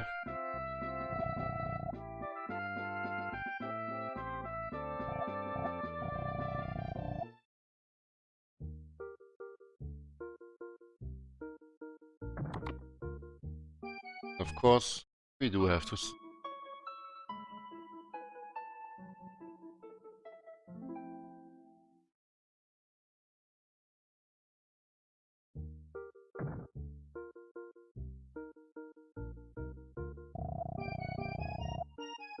Now the mushroom up. Give it to this guy and he will do some cool stuff.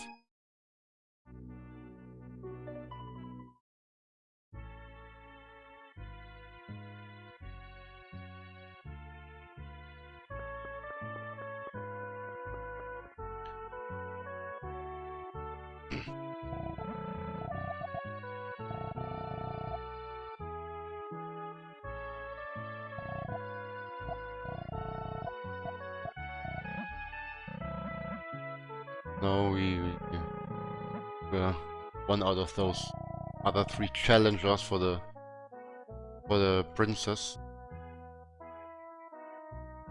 Who's allowed to marry her?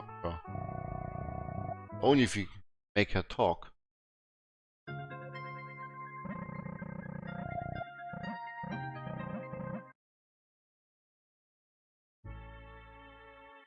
But of course we did make her talk.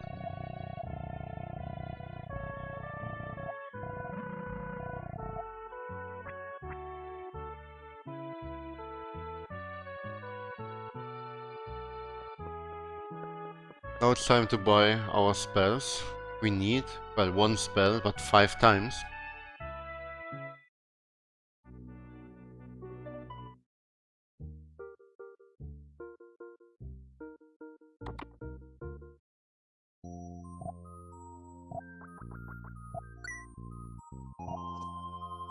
And go back to the guy. He did something nice. The mushroom. Not what you guys might think, but sleeping potion.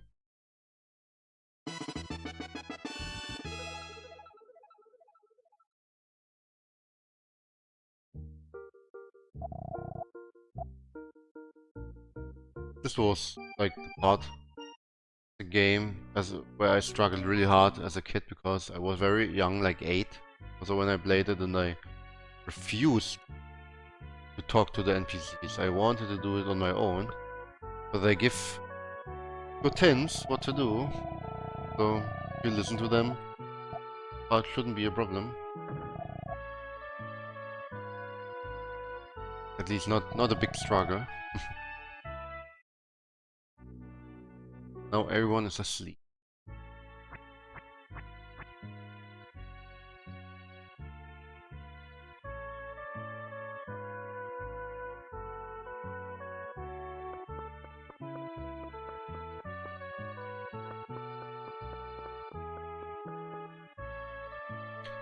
Well, except for her. Princess. But she still doesn't talk. But why? Why? I don't know. Maybe we'll find out. King is nice bait.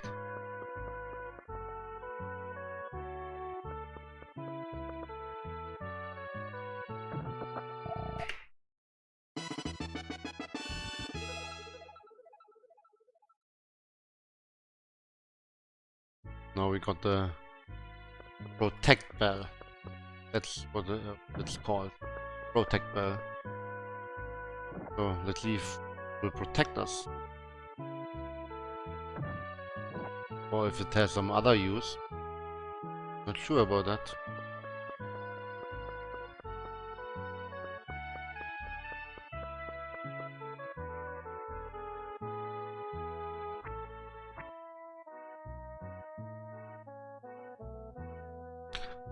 That the sleeping potion was too strong.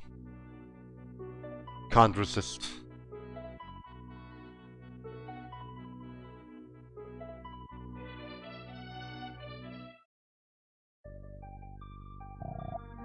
Oh. We're going to have a level up here in this dungeon.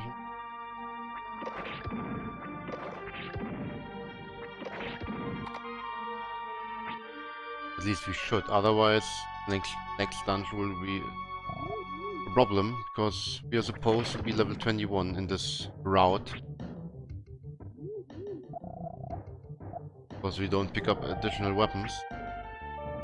We have to be higher than normal, than in the old route. protect bell rang 2 times, and that's about it. And we should get the level up like in this spot somewhere. Like maybe here.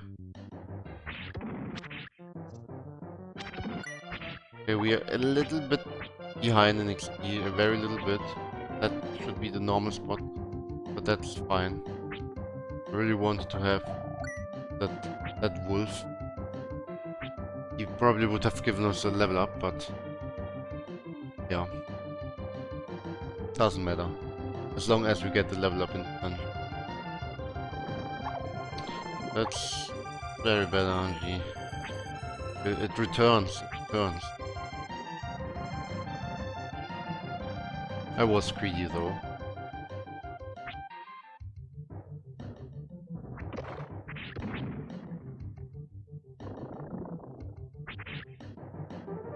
Hopefully this guy will be in our way, so we can kill him, get some XP. We are almost level 20. Almost nothing is missing. No, those 4 bats should give us a level up.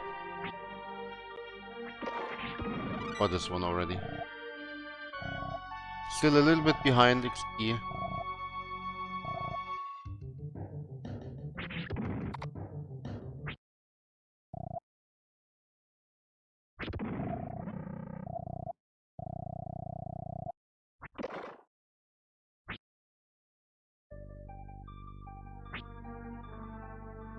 Now we gotta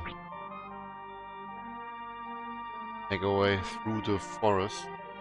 Also, pretty confusing dungeon, but if you know where to go, pretty quick one.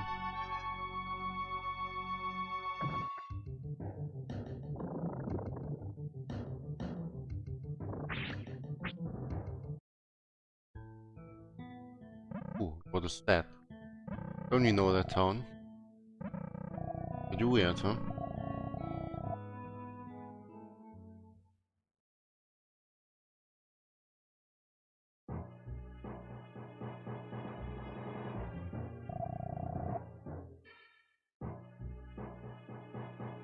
Now time to use protect whistle. Or the wolf whistle, or I don't know the name.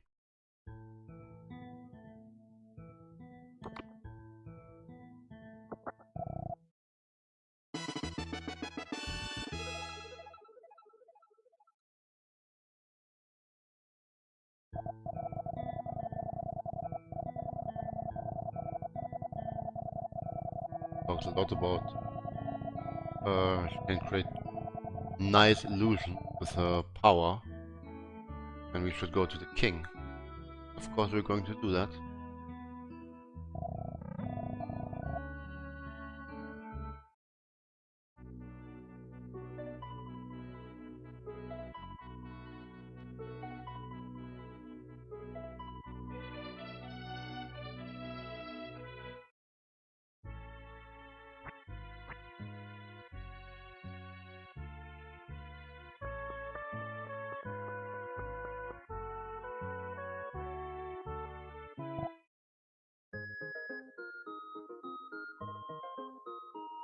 Now we're heading out of portrait we just found. Mylin is going to do something crazy with it.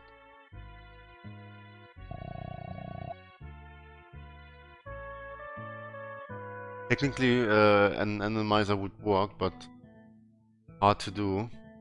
Hard to balance. Like Terranigma in general is a very unbalanced game.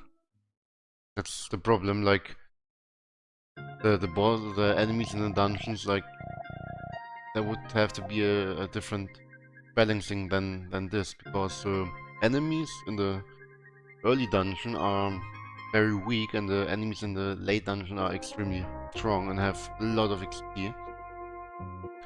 That's the problem with an randomizer.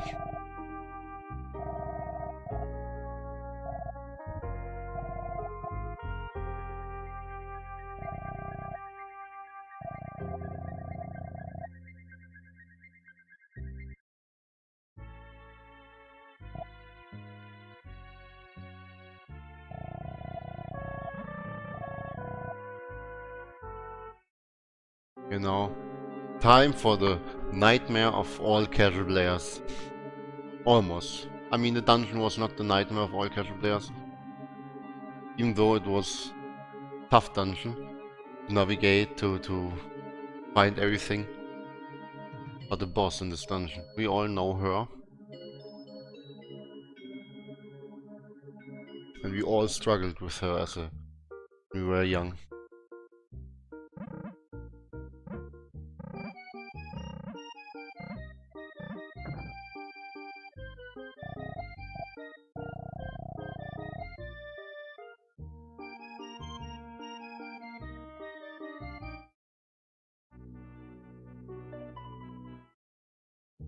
But let's see how the dungeon will go.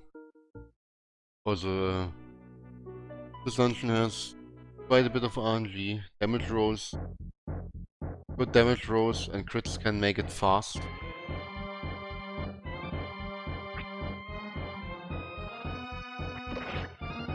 That was a crit, which is not important. Too bad. We wasted a crit, basically.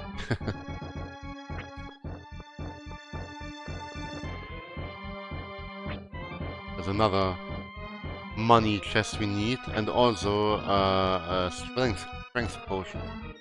There are 4 strength potions in the game, and for the speedrun we need 3 of them in order to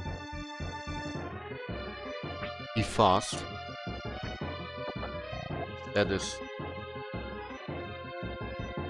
It's kinda out of the way, but since we have to get the money, it's pretty good. Pretty okay. Pick it up.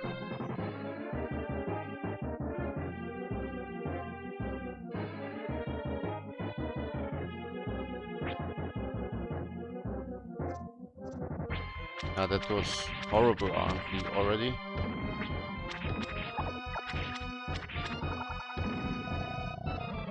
That's the worst that can happen if the skeletons separate from each other. The bottom one went right, the top one went left. That's the worst. Especially the bottom one going right is extremely bad, since you cannot hit him with your slice attack then. If he goes left, that's fine. But right was not fine. This is not fine.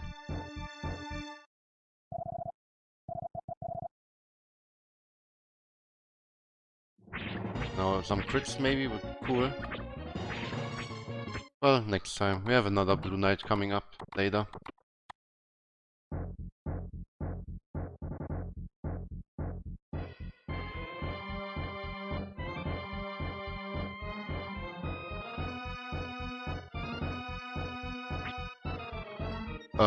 While taking 30. In the speedrun, if Bloody Mary hits you and you don't pick up any safety, she can deal up to almost 100 damage. So, if you're unlucky and get hit twice, you're dead. So her lowest damage roll is 50-ish, and her highest is over 90. And yes, you don't deal any damage to her.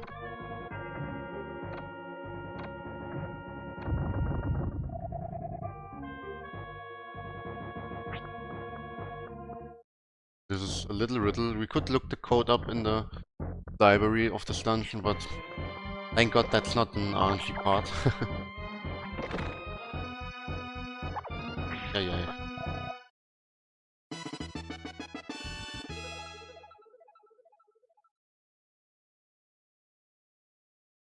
When you get bodied, that's fine. That's not fine. All the enemies are more or less strolling. But we are going to pick up a safety bulb in this dungeon. That takes 2 seconds to pick up and another like 3-4 to use it, and we're going to use it. At least if we get hit once from Mary, then we're going to use it. If not, we can keep it for Great Lakes, since starting with this dungeon, we are no longer over-leveled as hell, we are now under-leveled as hell. Not exactly for the enemies here. Actually, we can take one right away. Not for the enemies, but starting with this boss, we are subtly underleveled. Because the game has a very bad balance on Bloody Mary. Game wants you to be level 25 here. But obviously that's not going to happen.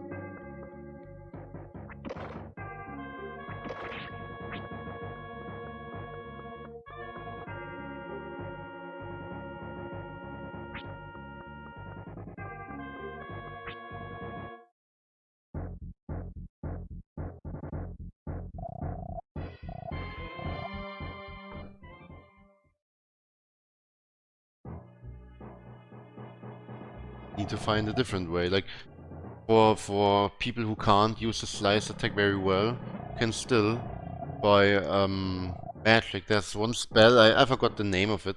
It's some ring spell. It deals quite a lot of damage to Bloody Mary. She has 371 HP, I think, or 74. And that spell deals, like, depending on your level, if you're 21, it deals like 40. So, and you can use 9 of them technically, so quite a lot. To make her a little bit faster. But of course, in a speedrun, cannot use that. Slow, since the animation of that spell takes forever. And with forever, that's not even exaggerated. It's really forever.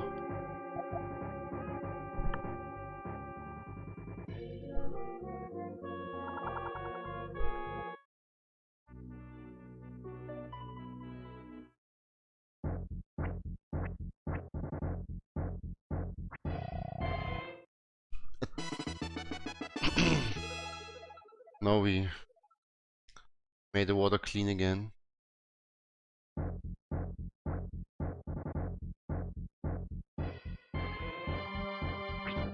And now we're gonna pick up one more stars we need, and I'm gonna pick up that bulb. As I said, I'm not gonna need it here, but for later I wanna have some kind of safety anyway for a difficult boss. And it's also nice to have for Great Lakes, just in case. Because the Great Lakes boss also 2-hits you. Like, all bosses more or less 2-hit you now, except for Big Fish.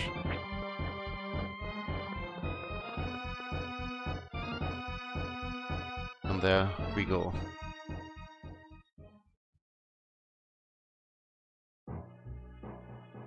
That was always very scary as a kid back then.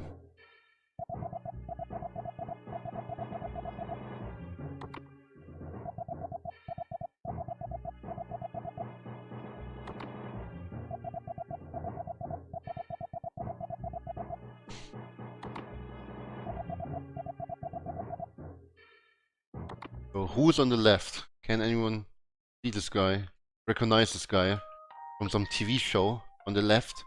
Who knows it? The people who know it from knowing the speedrun, you're not allowed to speak. Like Nefrats and so on.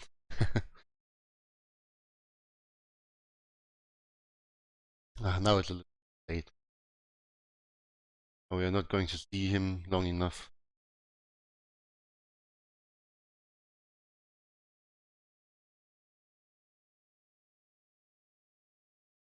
I will solve the riddle. It will cost me, at least in my opinion.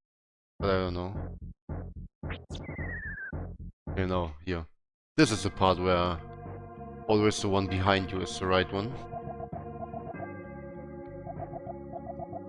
Also now I can show how broken the text boxes in this game are. You hold L while text box appears without a frame, then you can do crazy stuff.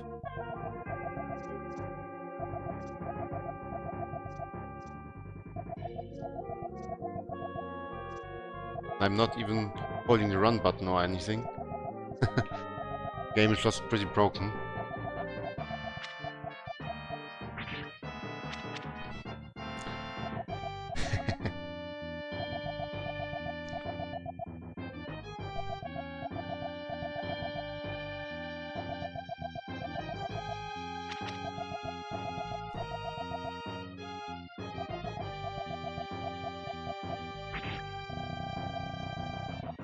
Okay, now it's time for the scary boss, right?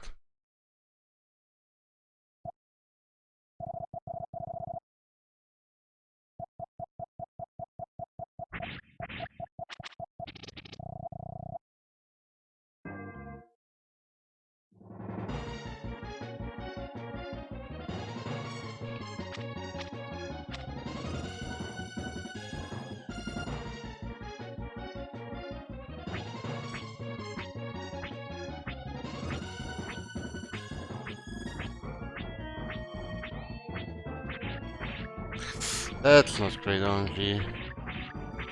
That's the worst that can happen.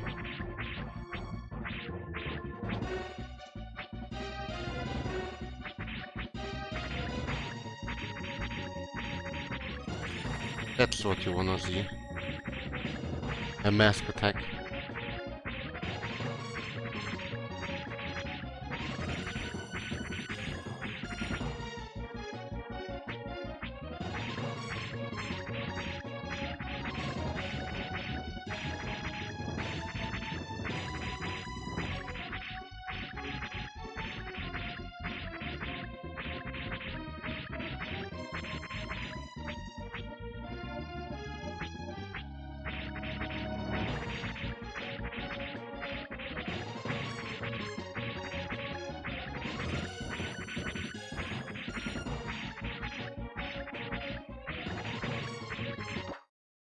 And that's just it. It was pretty decent. And yes, this is Bloody Mary.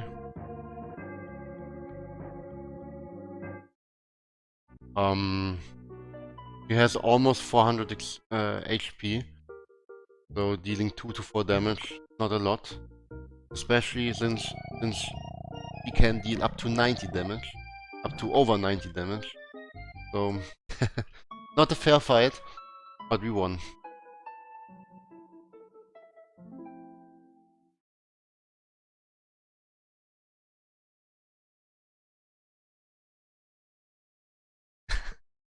This is fine, not like this emote is awesome.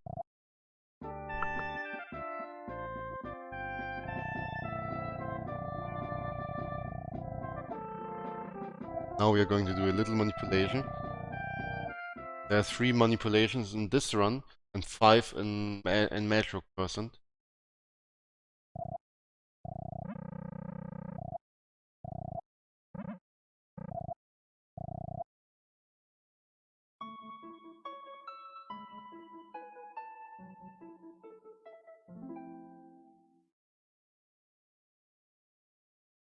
Just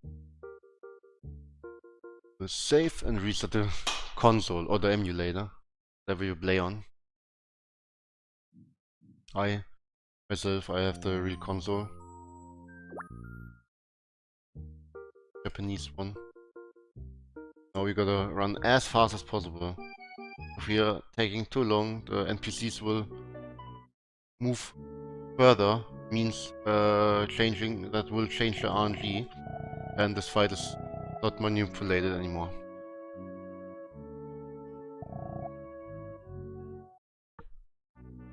But this is by far the easiest manip of all manips game.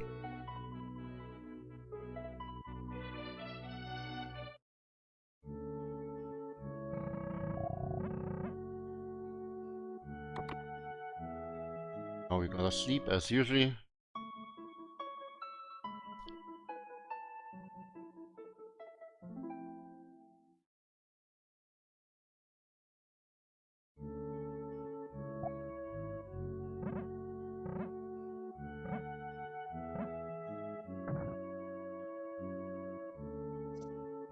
Now we gotta kill 3 specific ghosts. It's the upper one here. Doesn't matter if we hit the lower one as well. And 2 times the right one. Usually, I think 4 ghosts appear total. And if you hit the wrong one, and don't hit the right one could be off screen and or whatnot. Then you get a cycle that costs 10 seconds. So we found a manipulation to get 3 times correct ghost. Thank God, because that manip would be, without that manip, that fight an RNG hell.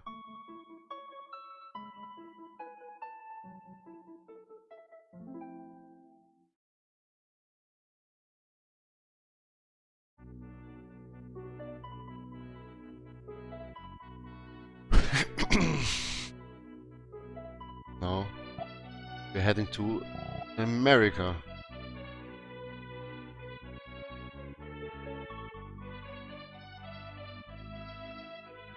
As I said, this is now the part where kinda underleveled from now on. There are 2 more grind spots in the game we are going to use. The next one is in after Big Fish. And then the next one is in the little bit later.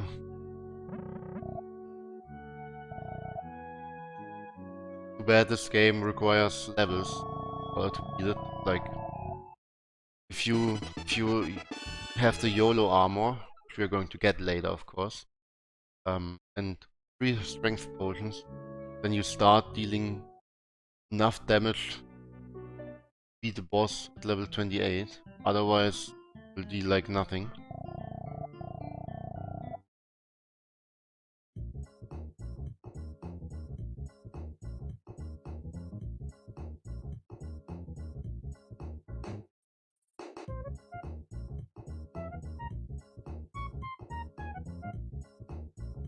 But this is Harry, lovely friend. From now on, he said we look sad, and he asked us if he can make us happy. So he's creating a crazy dance with his skateboard.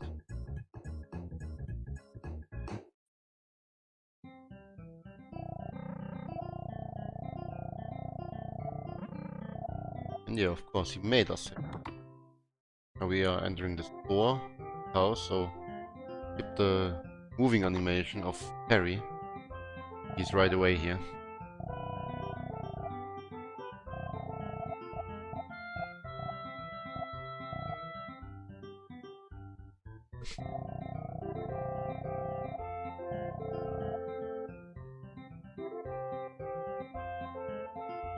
Taking care of the orphans.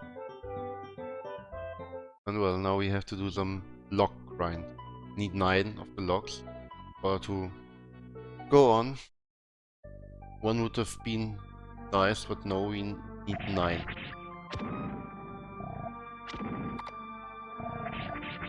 This is also a little bit of RNG.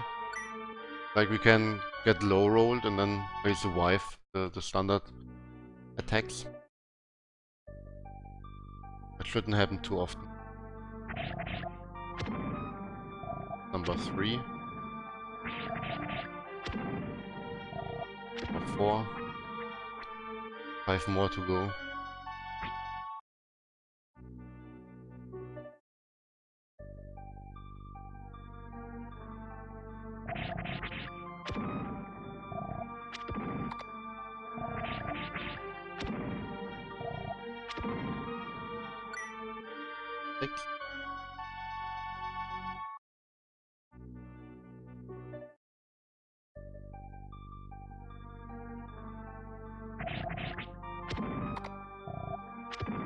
Ah, I wanted that money.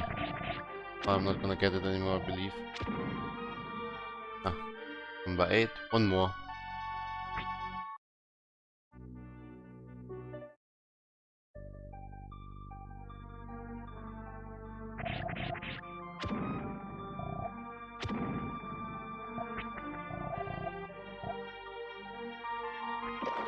Not quite, not as much money as I would like to have, but this is fine.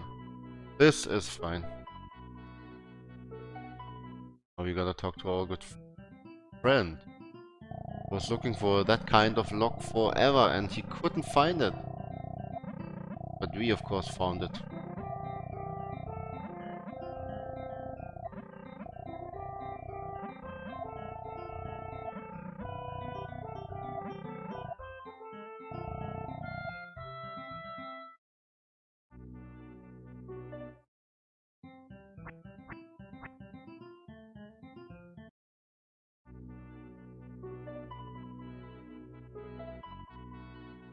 Now we gotta do another quest. Remember we bought a flower. Loire.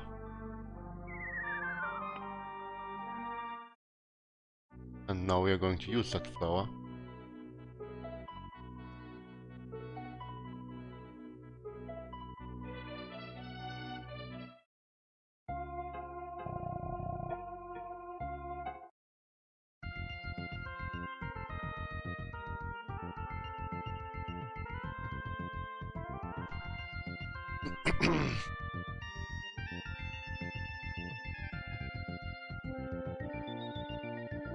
Now he's going to bring us to some nice spot. But we are not going to discover this nice spot.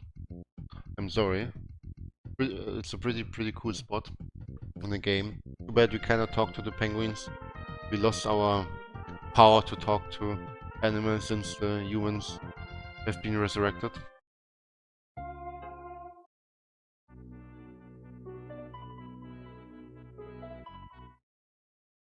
Before we talk to the cute penguins. Need money. And of course, suddenly there's a cave with money in it. What a coincidence. Exactly what we need. Oh.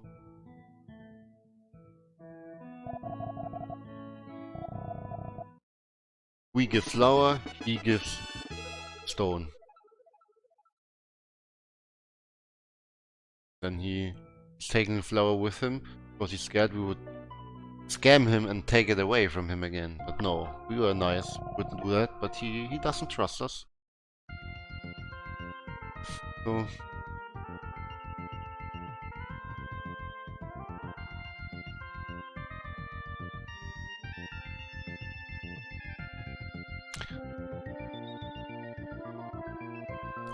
well, and now I have to do some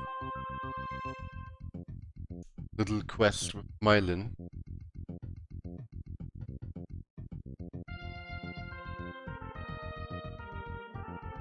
Not an optional side quest, a required one, otherwise the next trigger won't be enabled.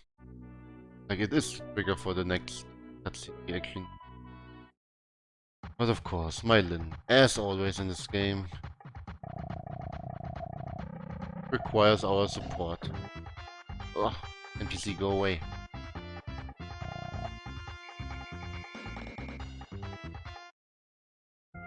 Now she's saying he loves us. And we are supposed to reply. But well... Oh no, she doesn't say that. She's saying now, come back later, tonight, let's meet here again, tonight. That was like... In other words, go sleep. Like always in this game. Little hint. Let's meet tonight. Sleep. Check.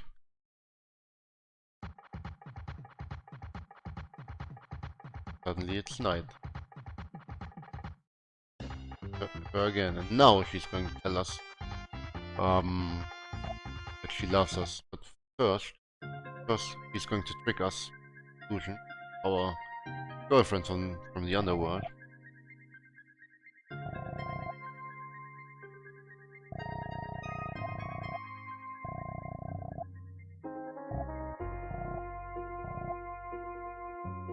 Now Marilyn appears like, ha! I knew it. You still love her. You don't love me.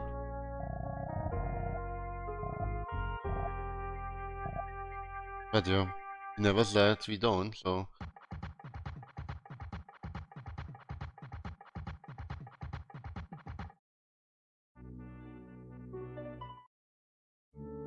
Now this is...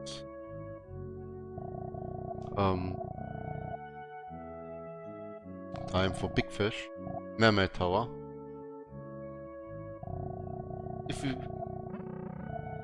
If we manage to beat the Big Fish, we are going to get a sweet boat.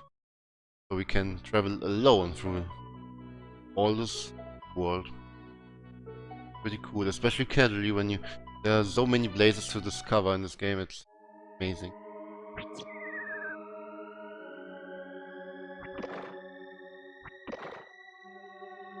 Although this boss is like probably the most technical boss in the game.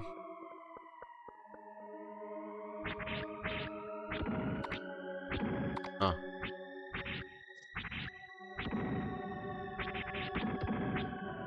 not bad. Most technical boss. Like if it gets weird, then you really have to know what to do here. Otherwise you will be stuck.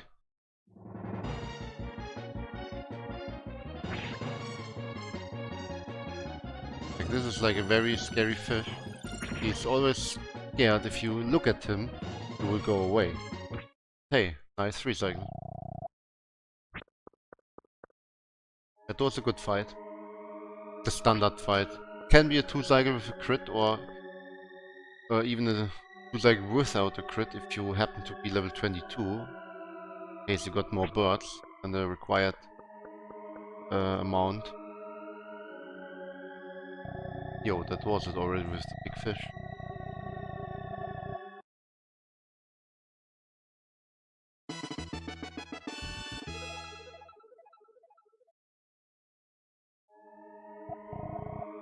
Now we are going to use the first bone pin. Because going the normal way would be kinda slow.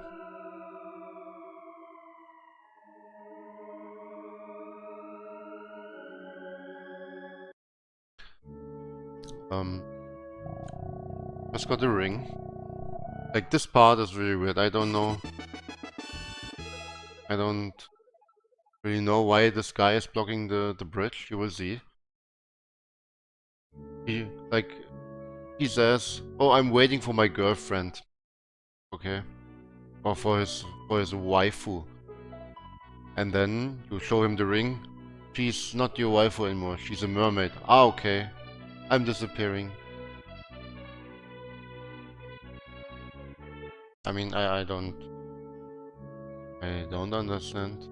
Like this game, the further it gets, the more weird the story gets. Look, this is what I mean. I have no idea why this guy is here. And suddenly he teleports away. Would be nice if you would tell us how. Engagement ring, yes. How to teleport, that would be a nice idea. But no, we have to use bone pins. So that was a specific setup in order not to get hit from those guys. Because we could kill them, but it takes forever.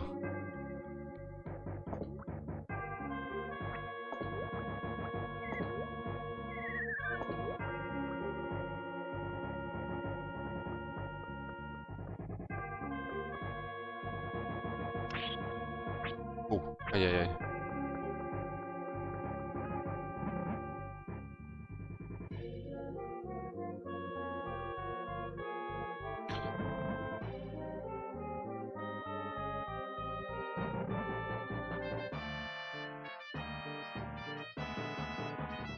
So almost time for a very funny grinding spot. Not. This is for me personally the worst grinding spot upcoming. But before that we have to manage to get there. There's a room right before the before the grinding spot, which is called the death room.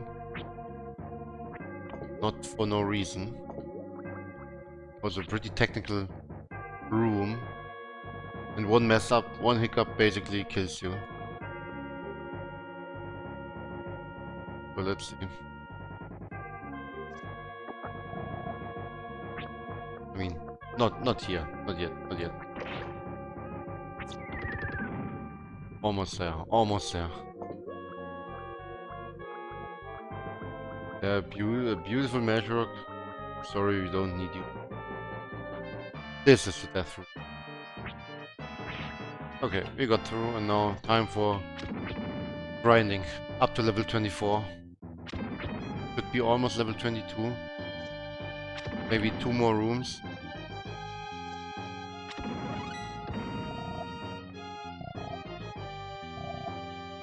For now.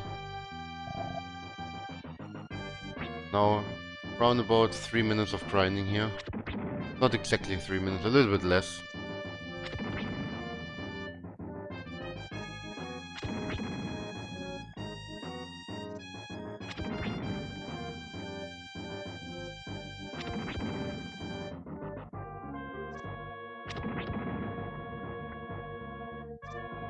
This run can be still a 3 hour 32 minutes run.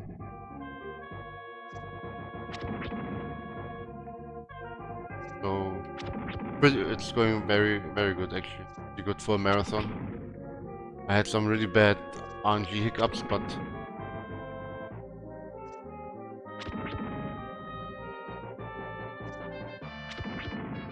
yeah, this grind is amazing, huh?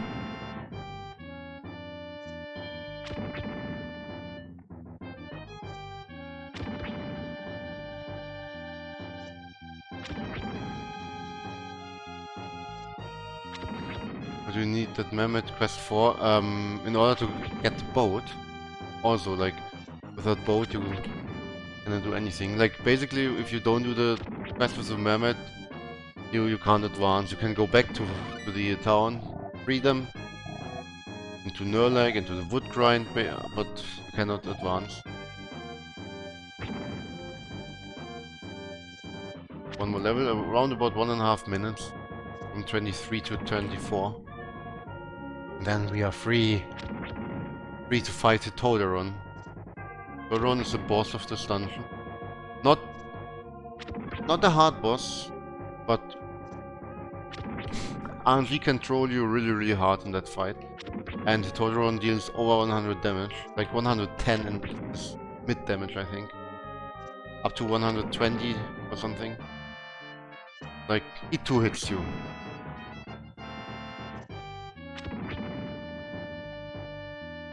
So better don't get hit.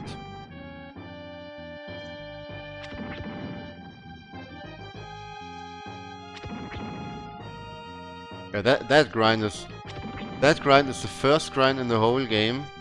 I mean, there are still 2 more grinds that are faster, of course, than the bird grind, but this grind is the first grind in the game that is faster than the bird grind, on average. I mean, on tasks, if the bird keeps diving, like on a task, then the bird grind is still more effective than this grind. But in average, for a real-time attempt, this grind is always faster.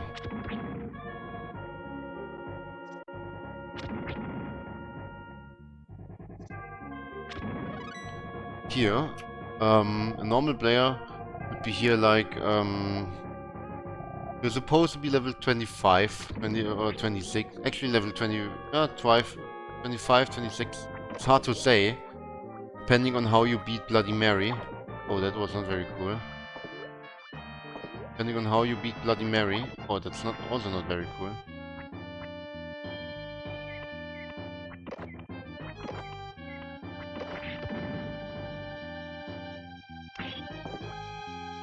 Like, it's very hard to say, because the boss, Bloody Mary, before the big fish, she, depending on what level you are comfortable fight her, will decide what level you will be here. Some people are level 21, like I was, or level 20, and some will be massively over level because they can't deal with Bloody Mary below level 25.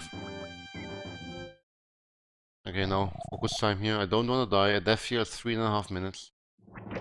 Oh, that was awesome. That was very... Oh, that's... Oh, wow. Oh, that was a sick fight. Holy moly. That was crazy good RNG. That's probably gold for me. Or close to gold. Let's see. Yeah, it's gold by frames. That was extremely good. Crits in this fight carry hard. How many grinds again? One more left. But it will take quite a bit until we are there, like 15 more, 16 more minutes until the next grind and the last grind. Thank God.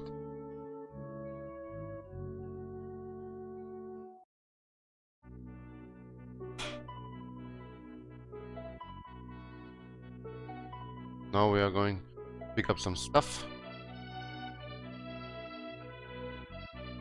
As I said earlier, we need money. Almost time to use that money. Almost. But not yet. Need 6,660 money for a specific armor.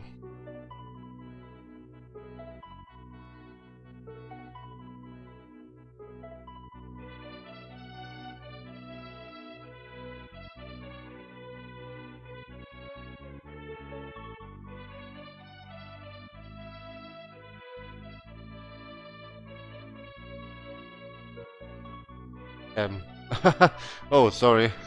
I was in my mind. That's the wrong way. We are going to go there later. Oopsie. I'm trying to mess up the sub 33. That's where we're supposed to go. Nobody's ordered, right? Went here right away. I had Magirock route in my head. Like in Magirock you go that way first. But I don't know why I had that in my head.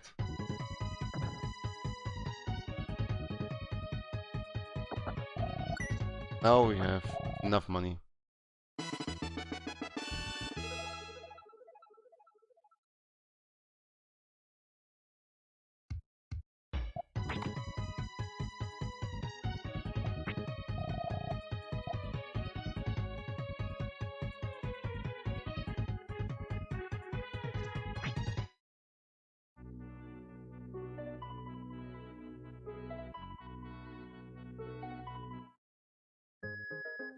Now we are in Junko.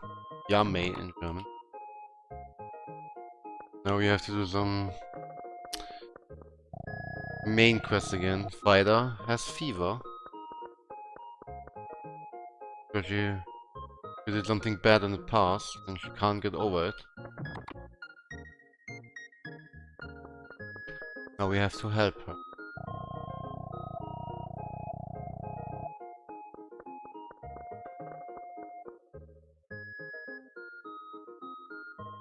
For that we have to talk to the girl in her room. She says, oh, she has fever. Maybe ask the doctor what to do. Then we went to the doctor. He said, we need ginseng. Now we go to this guy. This guy has ginseng.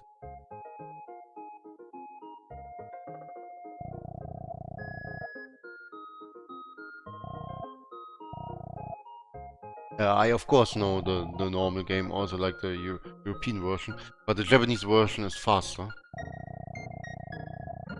No, he asked us if we could help him, and he will give us the ginseng in advance already. I mean, we're badass, we would say, sorry, busy, thanks for the ginseng, but we are busy.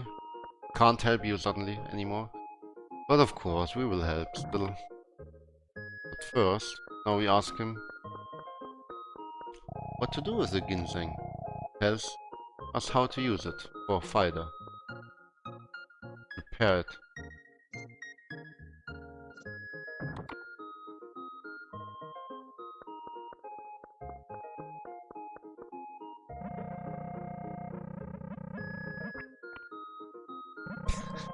I want to swag a little bit, but it failed.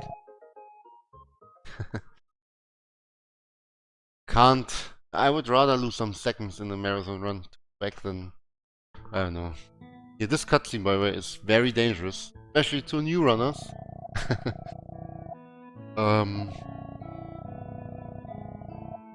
There will be a confirmation text box this cutscene, and you have to choose a second answer.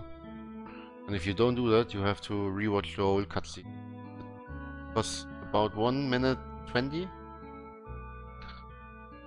So you just have to know when the text box appears. And new runners are not confident with that. They know round about here and there and mash through and suddenly, oh god damn it, I used the first one. I have to watch it again. But of course I know exactly where it is. When the screen turns black, the fifth text box Let's not mess it up. Plus RNG, plus RNG. Gosh.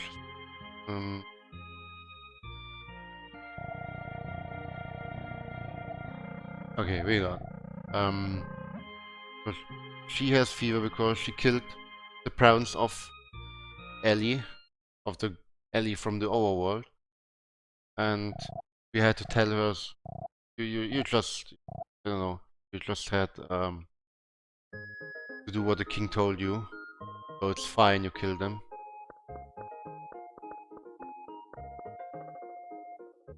And time for the next manipulation. No, that's not a run killer. It's always the same text box, you just have to know. New runners fail that sometimes, but just because they are not very comfortable with the route until they are no new runners anymore. But when they become more experienced, they will never fail this again. Now, time for Dragoon Castle. Also, big struggle for casual gamers. But in a speedrun, this is manipulated. The only hard part of this manipulation is the first guard. The first guard is extremely tight. You don't have... It's extremely tight.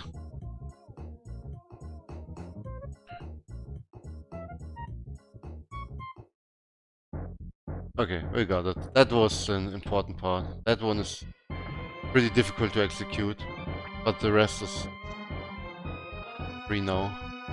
Since it's manipulated, I know exactly when the guard looks into a specific direction. Like it's no randomness anymore, no RNG, nothing.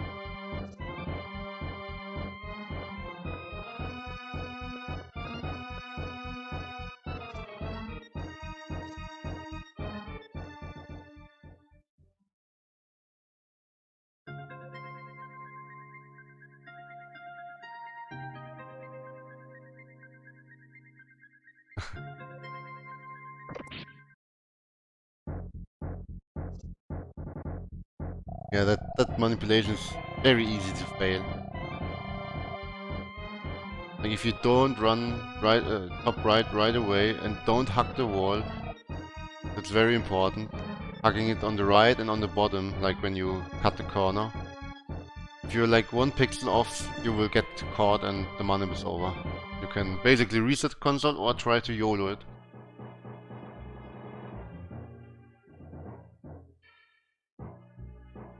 And trying to YOLO it, you know how hard this could be. Like whoever played it casually knows how annoying some of the guards can be. Especially the right one. We will see this guy in a few seconds. More or less. More like in a minute, but... in this manip he's perfectly looking to the left. For the exact amount of time we need to pass him. We will look to the left and then look to the right, top. Very, very nice. No struggle. Just be fast. Don't even have to use boots.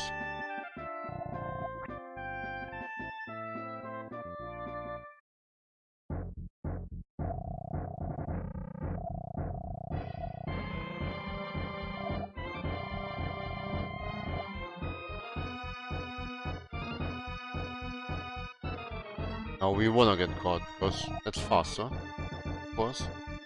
No, this guard here, that was casually the hell.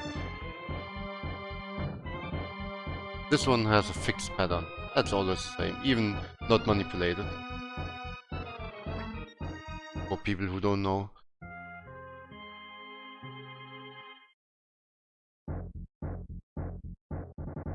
Why was he trying to stop Ark? To be honest,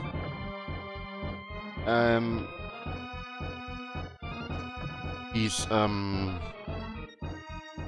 not allowed to let anyone pass, like anyone enter the dungeon. That's why he would not let you in. But our friend Perry distracted him, so We were able to enter Dragoon Castle. Thank God, Perry there. Your friends always help you in this game. Except for Mylin. At the moment she's actually helping the bad guys, but she doesn't know. But she will know.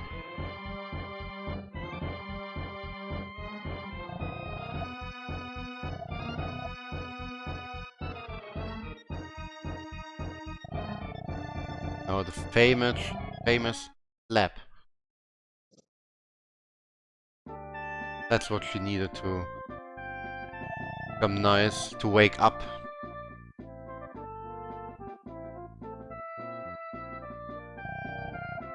But of course we are too nice. We are the hero of the game. We would never punch a girl. But Fighter is a girl, so not too bad then.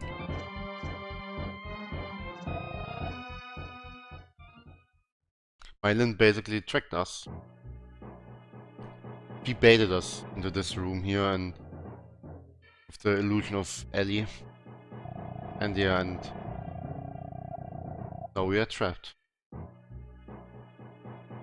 What to do? What to do? And she realizes she did something bad now. And she didn't want to do that, actually. Only wanted to make us sad because we didn't... Because we don't love her. We still prefer Ellie.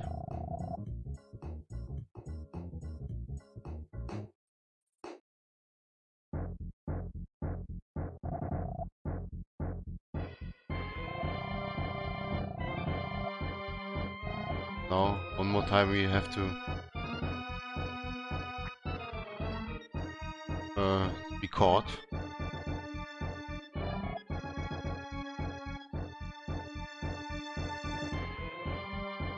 Now a tough riddle. I mean, seriously, as a kid I struggle a little bit with that.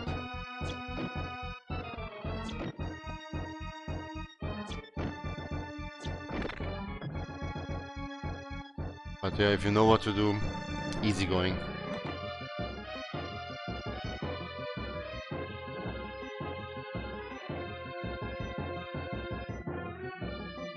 And now, time for hype music. We'll hear that music 2 times in the run only. Or in the whole game actually. Not only in the run, the whole game.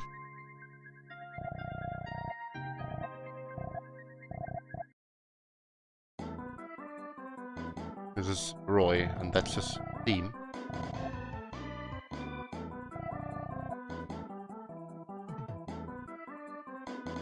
Now we're going to escape from the Dragoon Castle.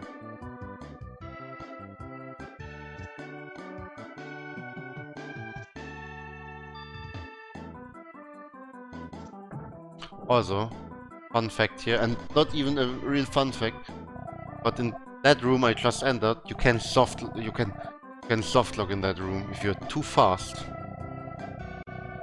And that happened to almost all runners of this game because they didn't know that. They were like, let's be fast, and suddenly soft lock. Oh, can't continue anymore. Thing is, the trigger for this door appears as soon as Ellie stands still. If you enter the store while she's still walking, you will be stuck in the wall and there's no way to escape. You will have to reset the console or the emulator.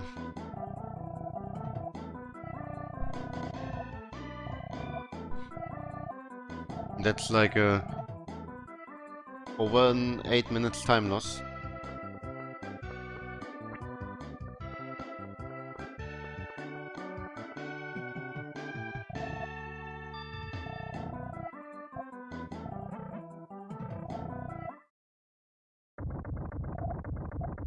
Okay, now it's time to use the money. Well, almost. Almost time.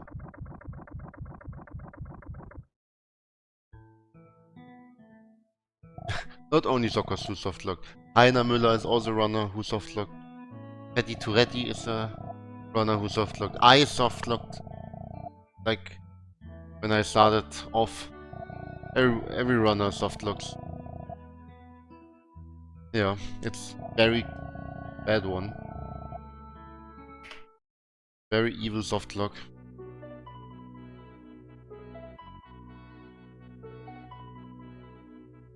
But yeah, time to go to Will, our friend. We didn't even mention him, but we saved him in Great Lakes from Hitodaron. Was using his first prototype of flights of aeroplanes, but it failed and he crashed in Great Lakes. And he needs iron, and we got iron from Tarun Castle, basically, no? More or less. A little bit deeper, but a little bit deeper. But yeah, you get the point, hopefully. Anyway, since he got iron now, certainly the plane works.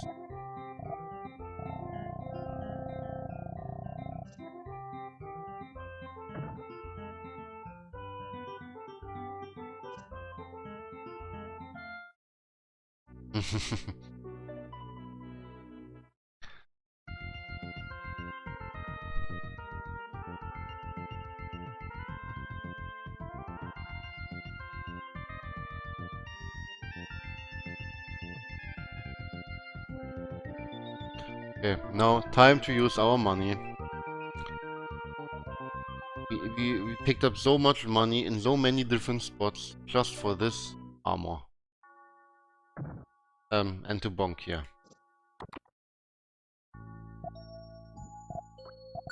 And can take one of those. Why not? We have two now. So unless we hard struggle on Megatron, we should be safe.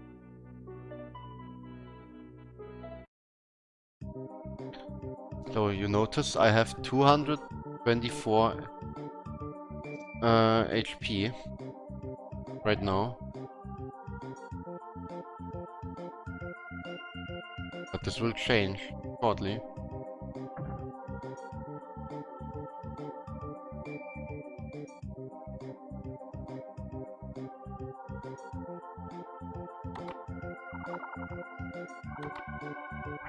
Because the upcoming the armor I just bought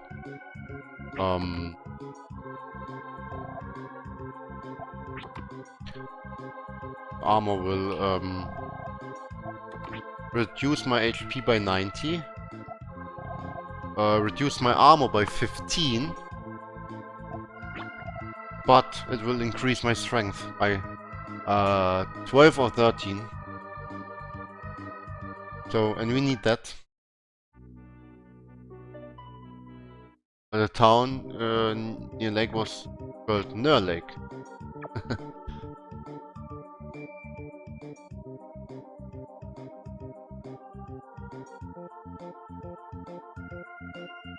Okay, now almost time for our grind, for our last grind, final grind of the game.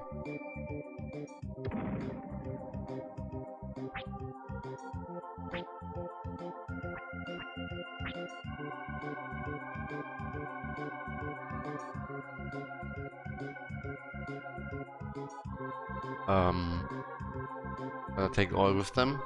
We can potentially save a room grinding. Green transition basically, or actually two.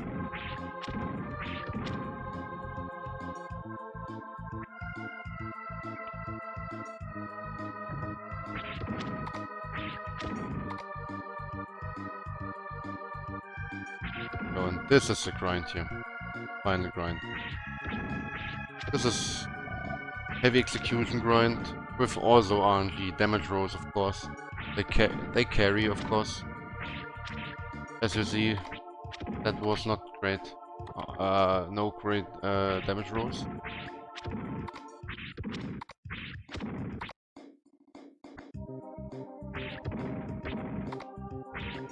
Starting when we are level 25, we can start using sliders. Sliders have a high chance one-shotting them.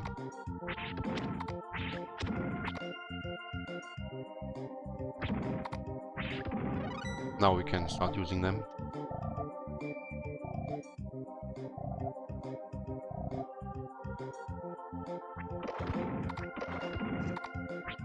That speeds up the fight quite a bit, unless we are extremely unlucky.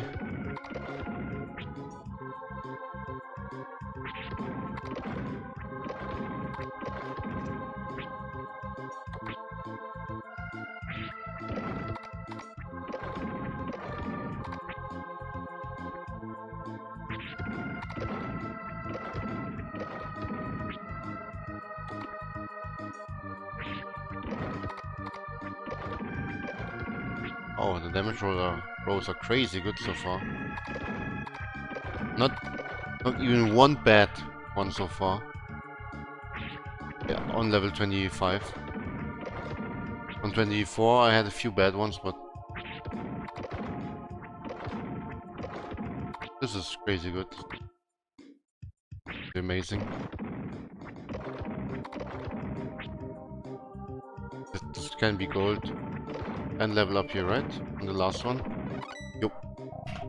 Wow, that was the sickest grind I've ever seen. I had not one single bad damage roll on level 25.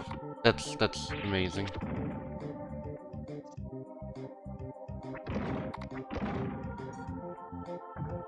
Execution overall in this dungeon was horrible, and also on the way to this dungeon, horrible, but the damage rolls carried. It was very lucky. Also gold by frames. Was a bad one, a bad damage roll. A one, they survive, and I would have to re-attack them. The dive is called slide, but there are I think two bad damage rolls. They survive. I would have to re-attack them.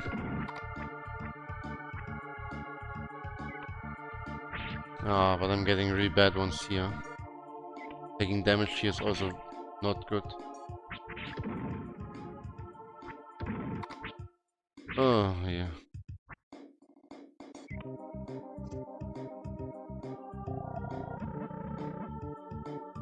Okay. It's time for the... almost time for the... for run killer number 1 in late game.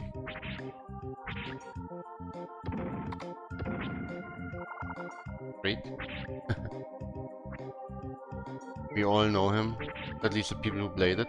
Casually, this boss was not hard, but in a speedrun, was this big run killer. Very hard boss fight. Very scary boss fight.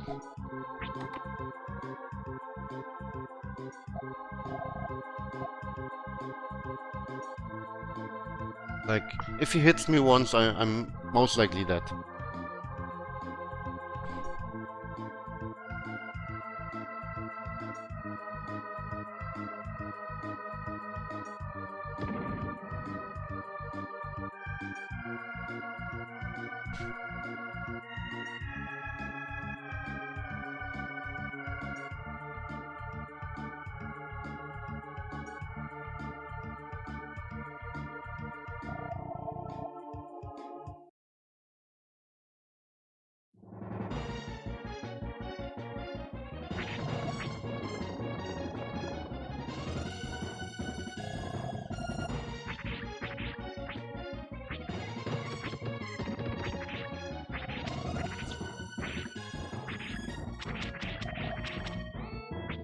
Oh, sweet.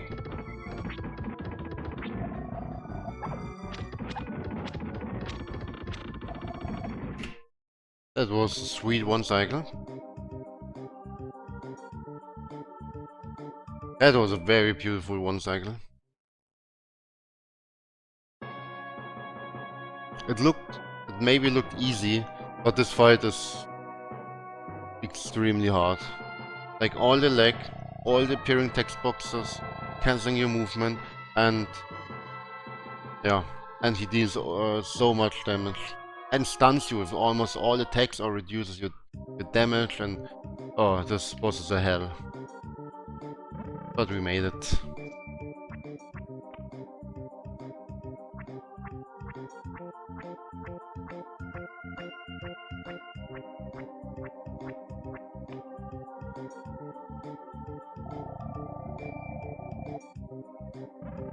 Control and stand a little bit behind him. Doesn't matter. We have to wait. We just have to be close to him. Now we have like 40 seconds, 50 seconds.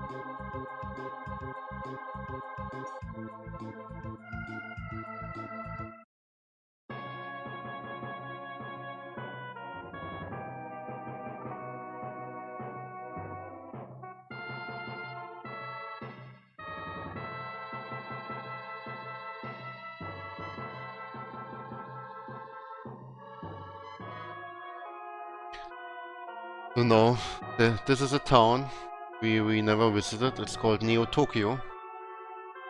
But Beruga spread his virus on this town, Asmodeon, or Asmodean, I forgot the name, and it kills all the town.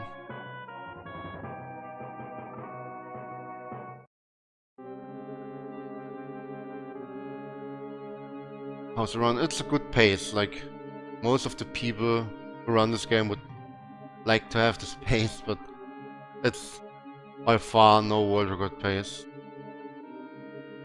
Sadly. Like the early game RNG was extremely bad. The mid game RNG was here and there pretty good actually. But the early game RNG was way too bad. But it's still a very nice run.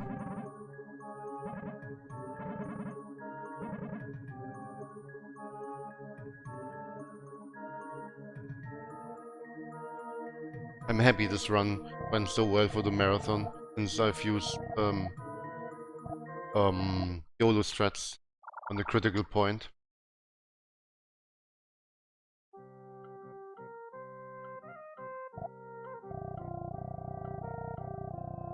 Now we gotta find 5 star stones. You already have some. But we still have to pick, well, one. We still have to pick up some more.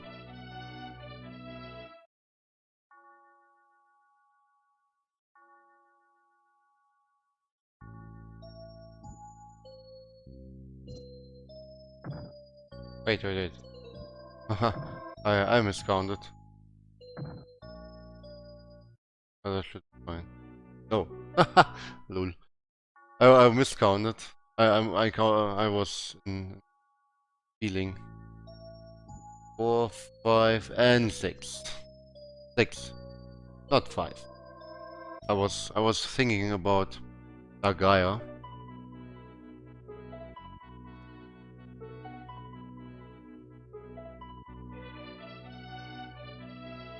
I'm really trying to force this run not to be sub 3:33, but it's fine.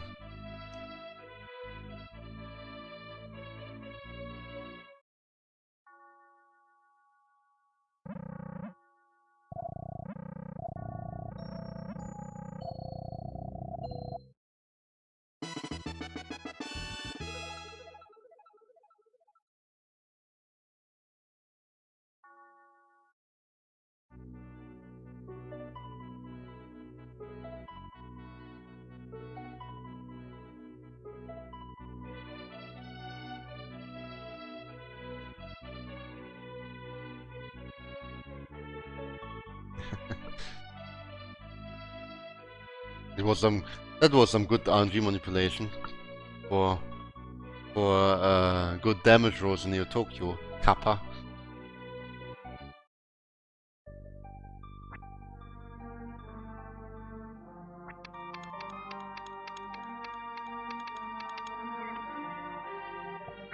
There we go.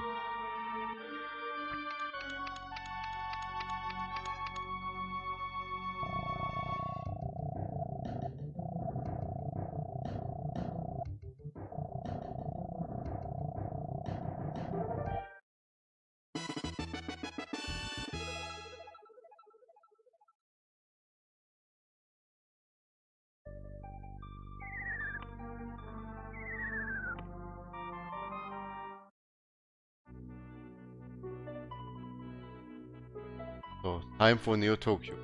Also Very scary dungeon. Enemies deal between 70 and 110 damage to you. So you don't want to take a lot of hits here.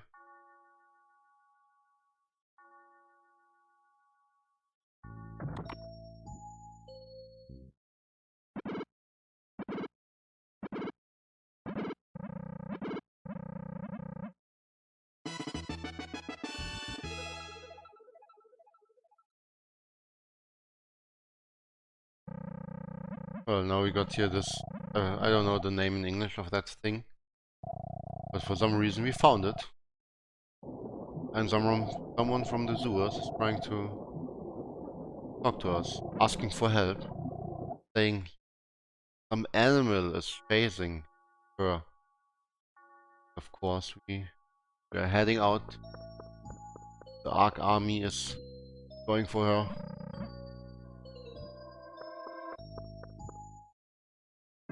Now let's see if we get bad RNG here on this run. On this room. No, okay. When this ghost is on the bottom right, this can be very, very dangerous since this ghost, once he hits you, he has an extremely high chance of giving you the death curse. Oh, that was some critical lag, holy moly. That were too many sprites. That was... There's usually a little bit lag, but wow, that was the biggest lag I've ever seen in that room.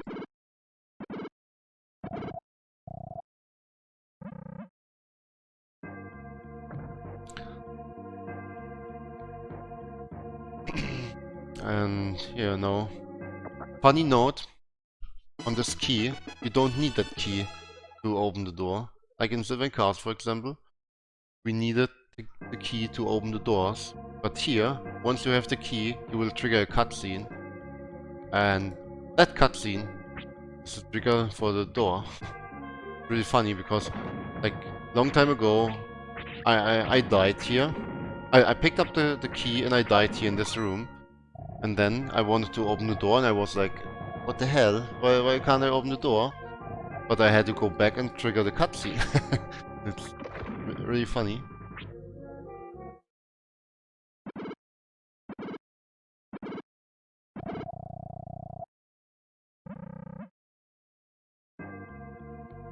Like this cutscene you just saw, required to open this door. Not the key.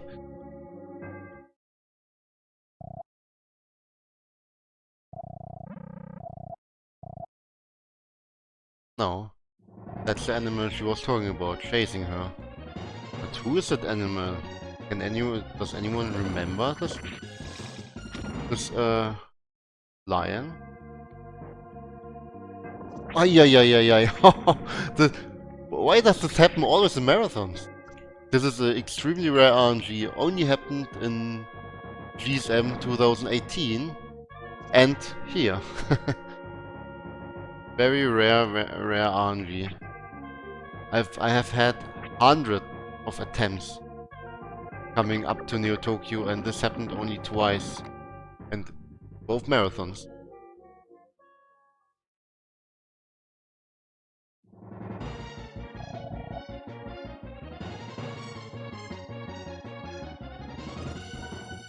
No, but what is this lion? Oh, isn't that the lion we had the escort mission with? Now I recognize him. Oh yeah, hi lion. Lion, sorry, no time.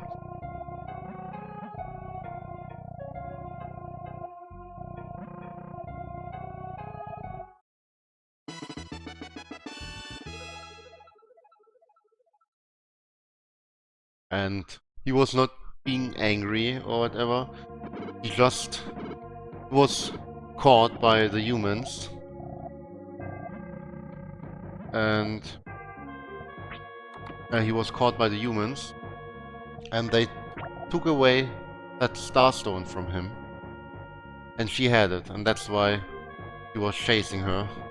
Because that starstone, he found it at the end of our escort mission, if you remember.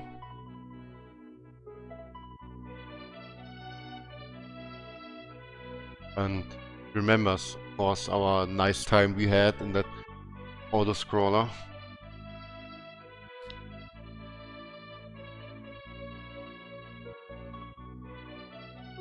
Now one more Starstone to get.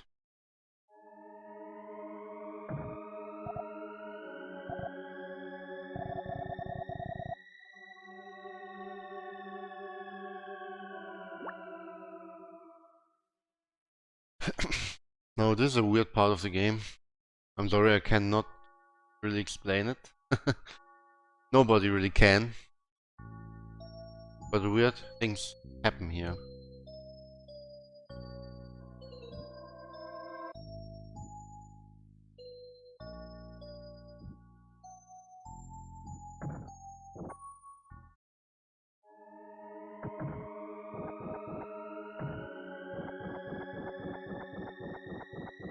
We gotta solve a very difficult riddle here, as you can see.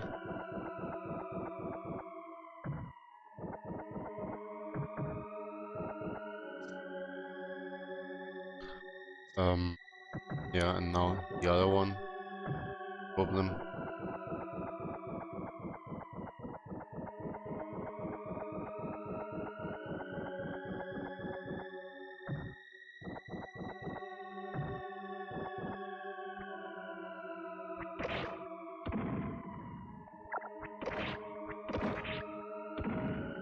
Only one damage roll out of 5 will cause no death of these spiders. So very unlikely to have low roll here.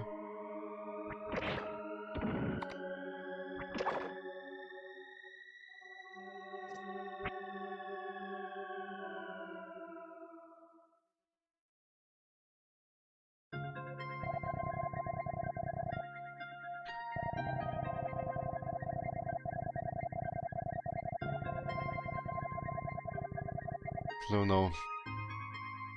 This must be an event from the past.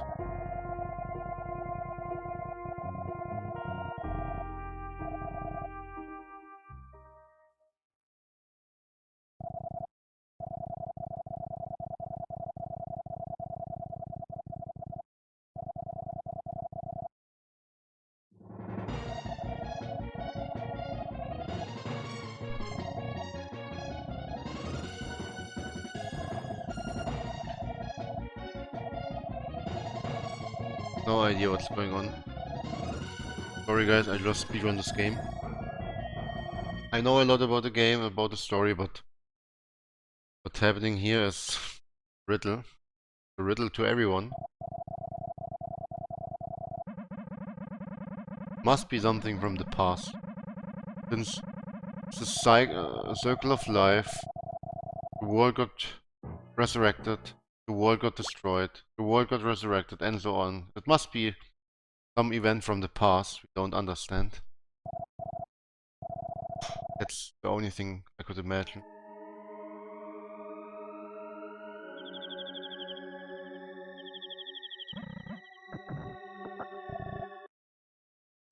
Some Sternburger, oh yeah.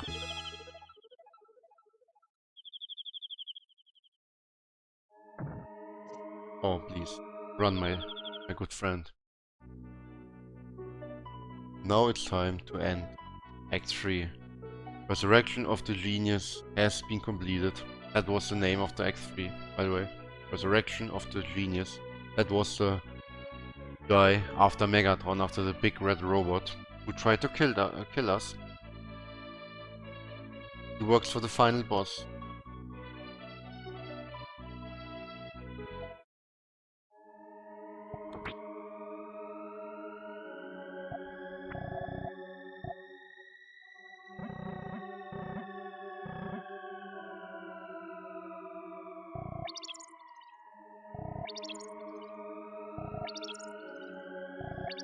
So now...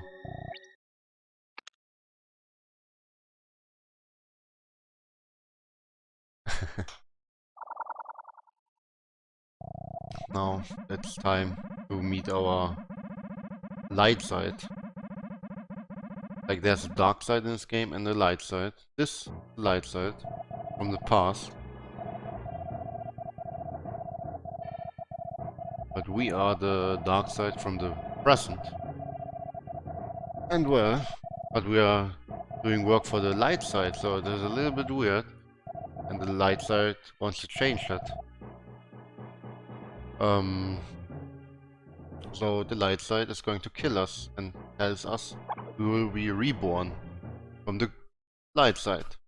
So we are no longer part of the dark side. Did you understand? Good. So we can go on.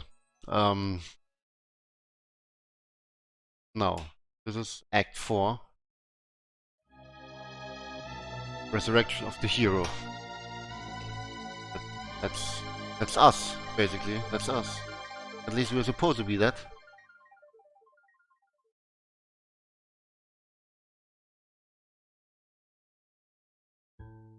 And well, we are a baby. We have our nice hair already.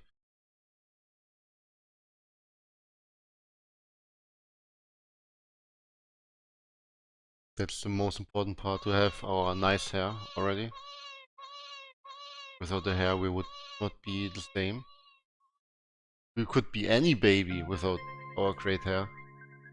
This way he knows we are something special.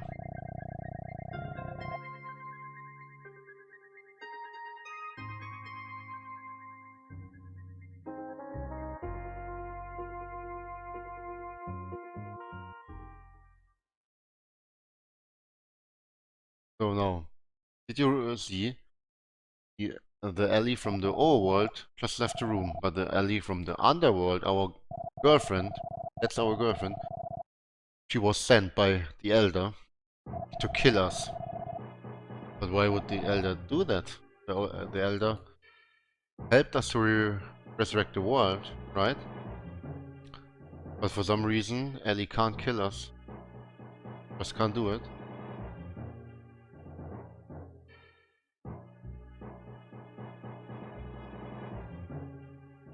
And now, Ellie from the overworld was just getting some milk to make Ark stop crying, but now she's like, where is he? And well, he was supposed to kill him, and well, just can't. For some reason. And this is the first moment Underworld Ellie and Overworld Ellie meet each other. And they are confused. Here, Yomi. It's the dark Yomi. But yeah. Now this is basically a almost 2 minutes cutscene. 1 minute 50-ish. Where we don't have to press anything. This is the last moment to take a break.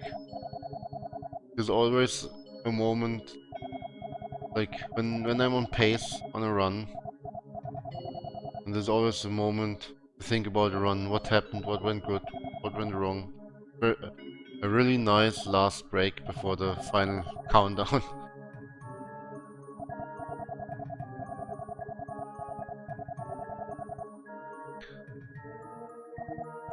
Like to come down a little bit from the stress after Megatron and Neo Tokyo and whatnot. But yeah, here in this part, all of your friends, Lime, Lord Kumari from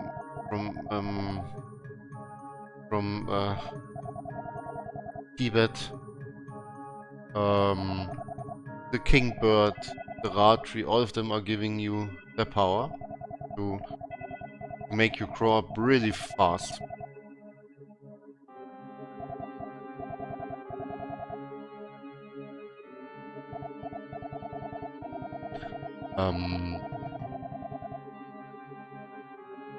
Yeah. Because obviously the Dark Yomi also wants to kill you now, since you're a baby and you can't defend yourself. But suddenly,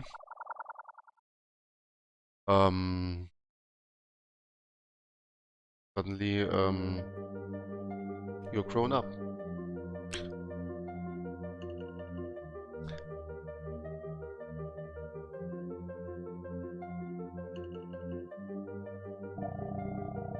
Now she recognizes you and like, what the hell? This is actually my boyfriend. No, Nightwolf. Like my PB. This game is now so optimized. I have been grinding for the almost past 6 months to beat my PB, but I haven't done it by now. I will keep grinding, but it has become really hard to PB in this game.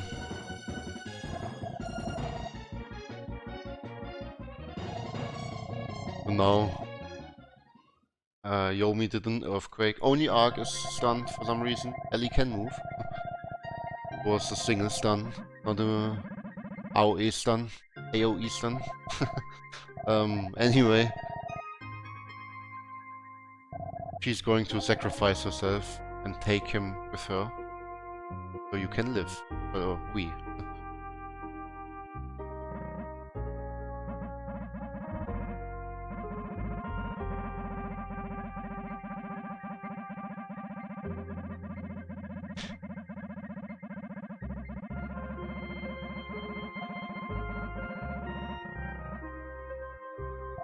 Now, we're talking about the past and what happened. What's going on actually? What is this box? Who are you? Why am I here? What happened here? Why was my evil twin here? Who was that little monster who tried to kill you? And so on. And of course, she also asks you, who do you prefer? The underworld Ellie or the overworld Ellie? And it doesn't matter what you choose, the answer will be the same. Like, direction will be the same.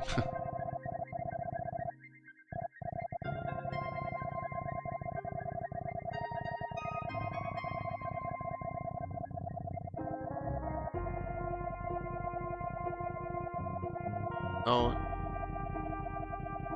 time pick up the good Yomi, since the dark Yomi is dead. Now, he's like, oh, finally I'm out of this box. And Ellie's like, oh, this monster tried to kill you 5 minutes ago.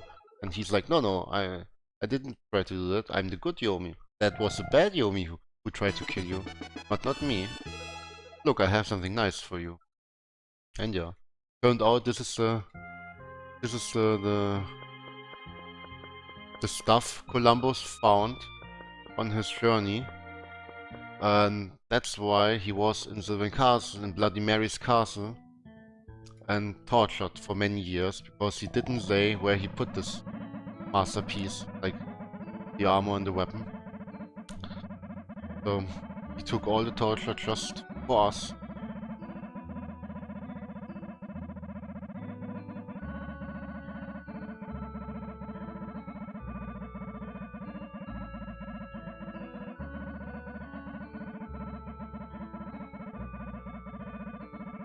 Now, got a great armor and a great weapon, but we're not going to use the armor.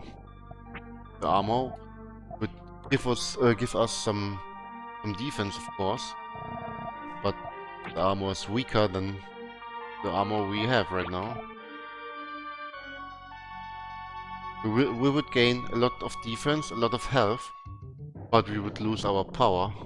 We would deal no damage to Dargaea, to the final boss, Dargaea.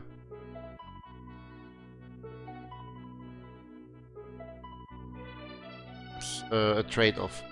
Wearing that armor makes you extremely strong, but also extremely weak at the same time. Glass cannon.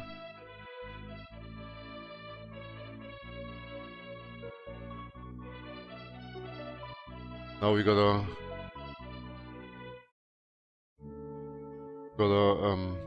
go to the last dungeon of the game.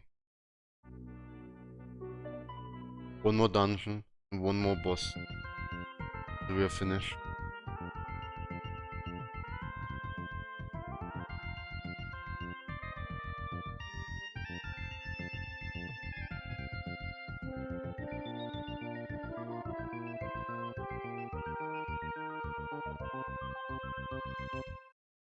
Can Bell be the guy?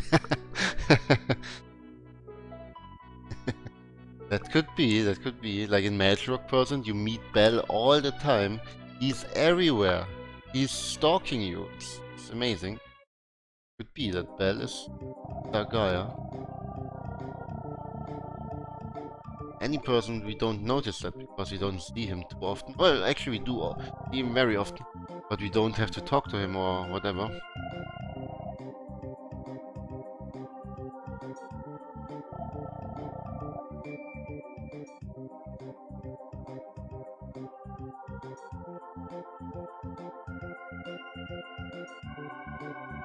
Also this dungeon, it's the final dungeon of the game. If you know what you're doing, it's kinda safe, but if you do a little mistake, yeah, you can die very easily. Some attacks of the enemies one-shot you. They simply deal over 175 damage.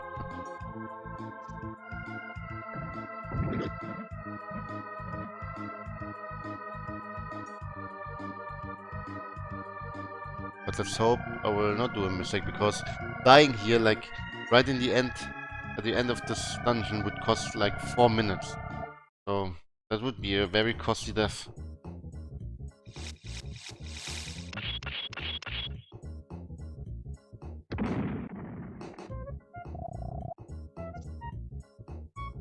Of course, all our friends are united, trying to beat Beruga.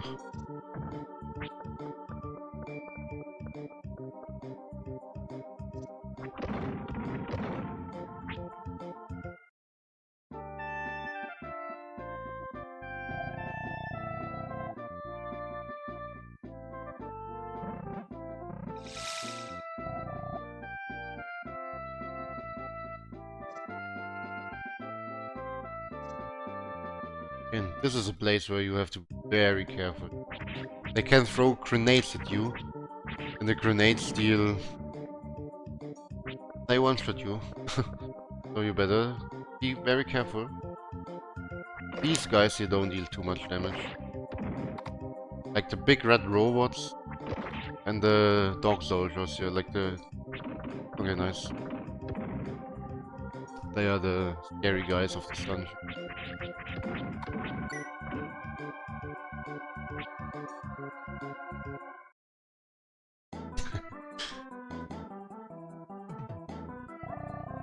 This is the second and last time we will hear the Roid theme.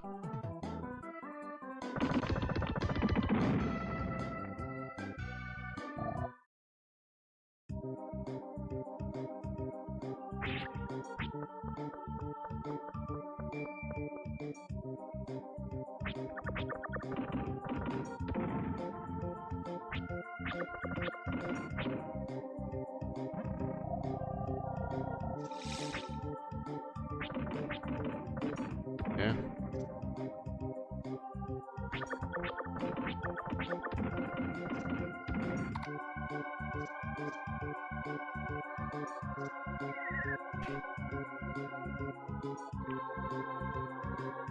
Okay, now this is actually the real final dungeon of the game, but it's kinda connected.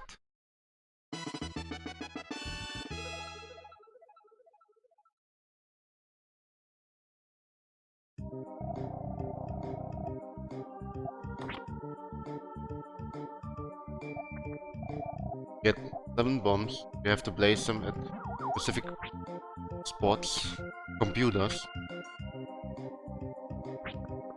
And we also have to get our level 28 here. We really, like, the XP route is usually... oh, good one. It's set.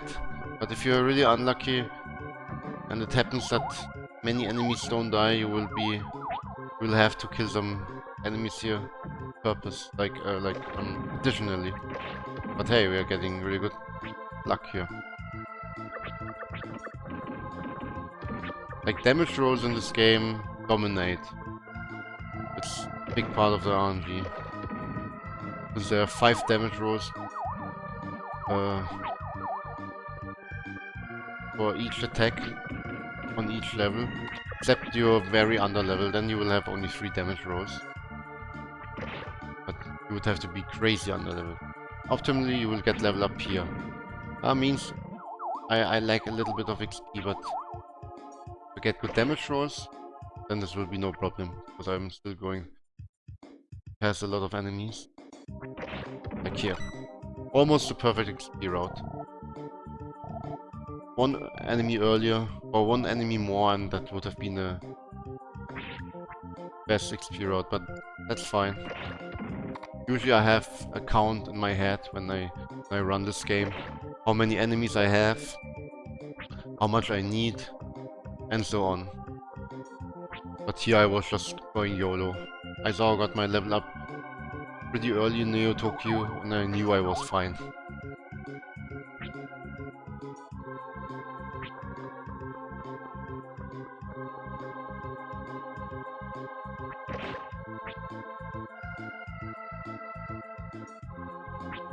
Now we place all bombs.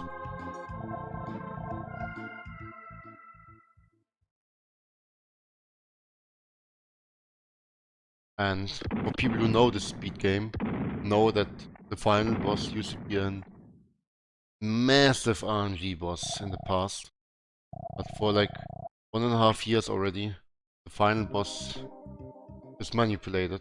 It's a very hard and very tight scripted fight basically if you save and reset before the fight.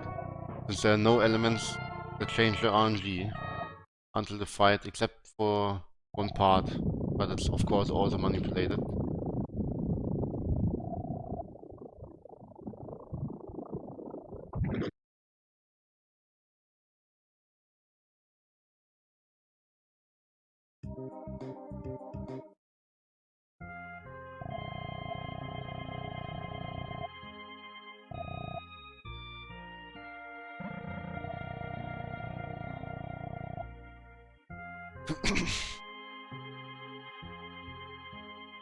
It was actually a pretty good reverse airship.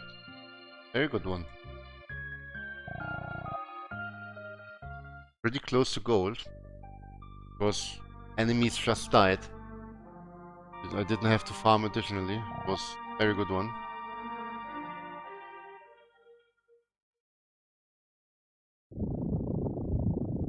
And now, final fight. We're heading to Dargaya. Almost. This is the airship which crashed South America.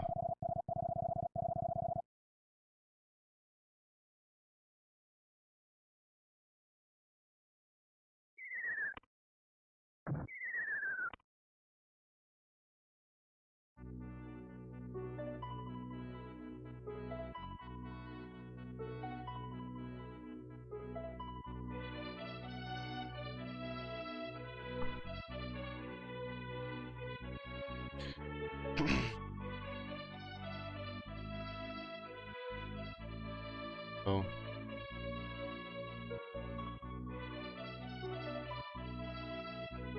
of course, the ship made an entrance to the Dark World again. To the Underworld. First,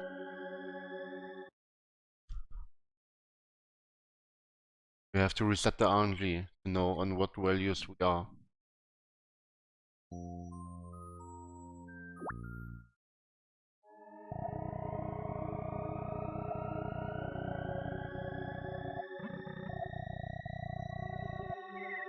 That fight is completely scripted if you do it 100% perfect.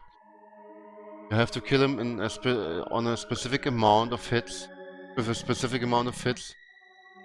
You have to manipulate the RNG during the fight a little bit, and you have to do like oh, it's hard to explain, but it's a very short window of reaction of doing the right stuff. I hope I can get it first try. If I fail it, I will try to fight him normally, but we should get it.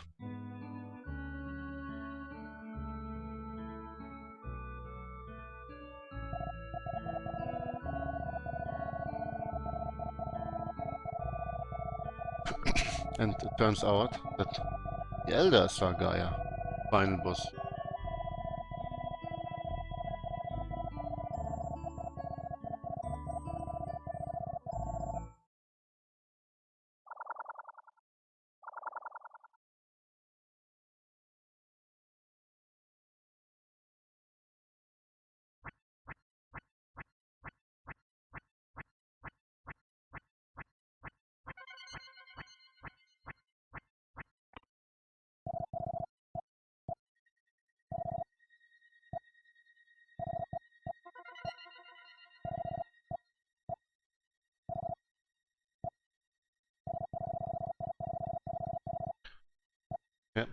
should be fine.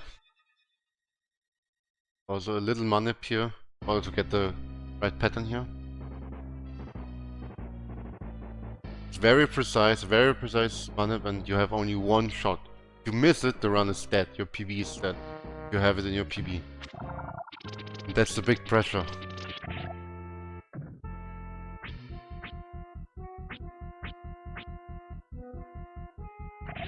Like, in half a year I've been one time on PB pace on Dark Gaia, and I failed a manip, because the pressure was too high.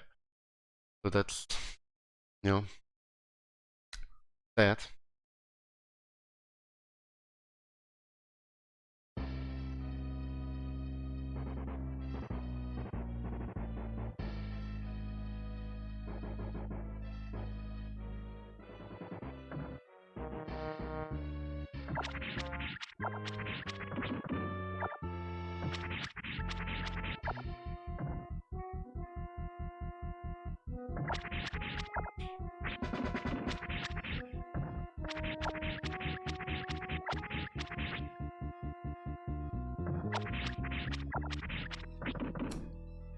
I failed it here.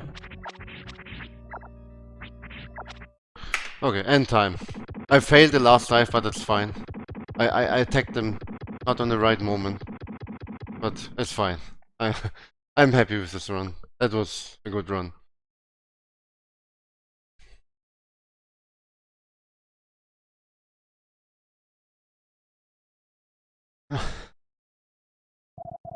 Ooh, that was. I'm happy we made it.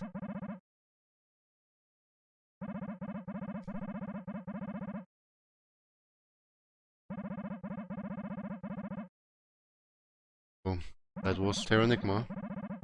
20%. Pretty decent time. Where the early game RNG was extremely bad. Otherwise this run could have been a pretty good time. It was a lot of fun. It was a lot of fun that I was able to show you this run.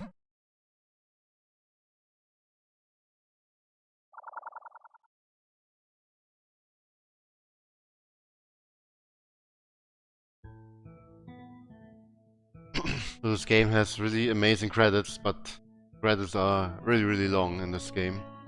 Just like in Illusion of Gaia.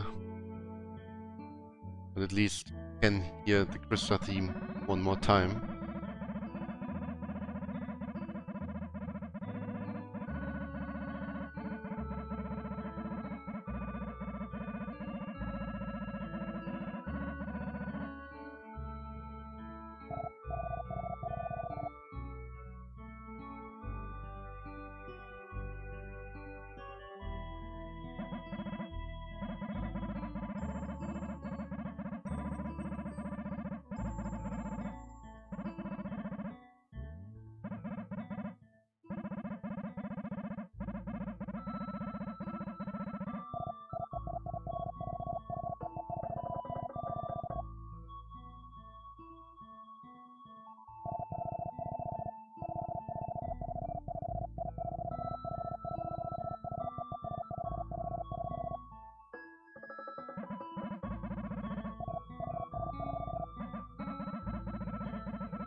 Um, yo. Thanks a lot. Well, I will be enjoying the rest of this marathon. I don't know what's next, but I'm very thankful for being here, being able to show you the run, and for you, and thanks a lot for the guys who are making up this marathon. It's always nice to watch the SNES superstars. And it's my first time participating in it. And yeah, I hope next time again.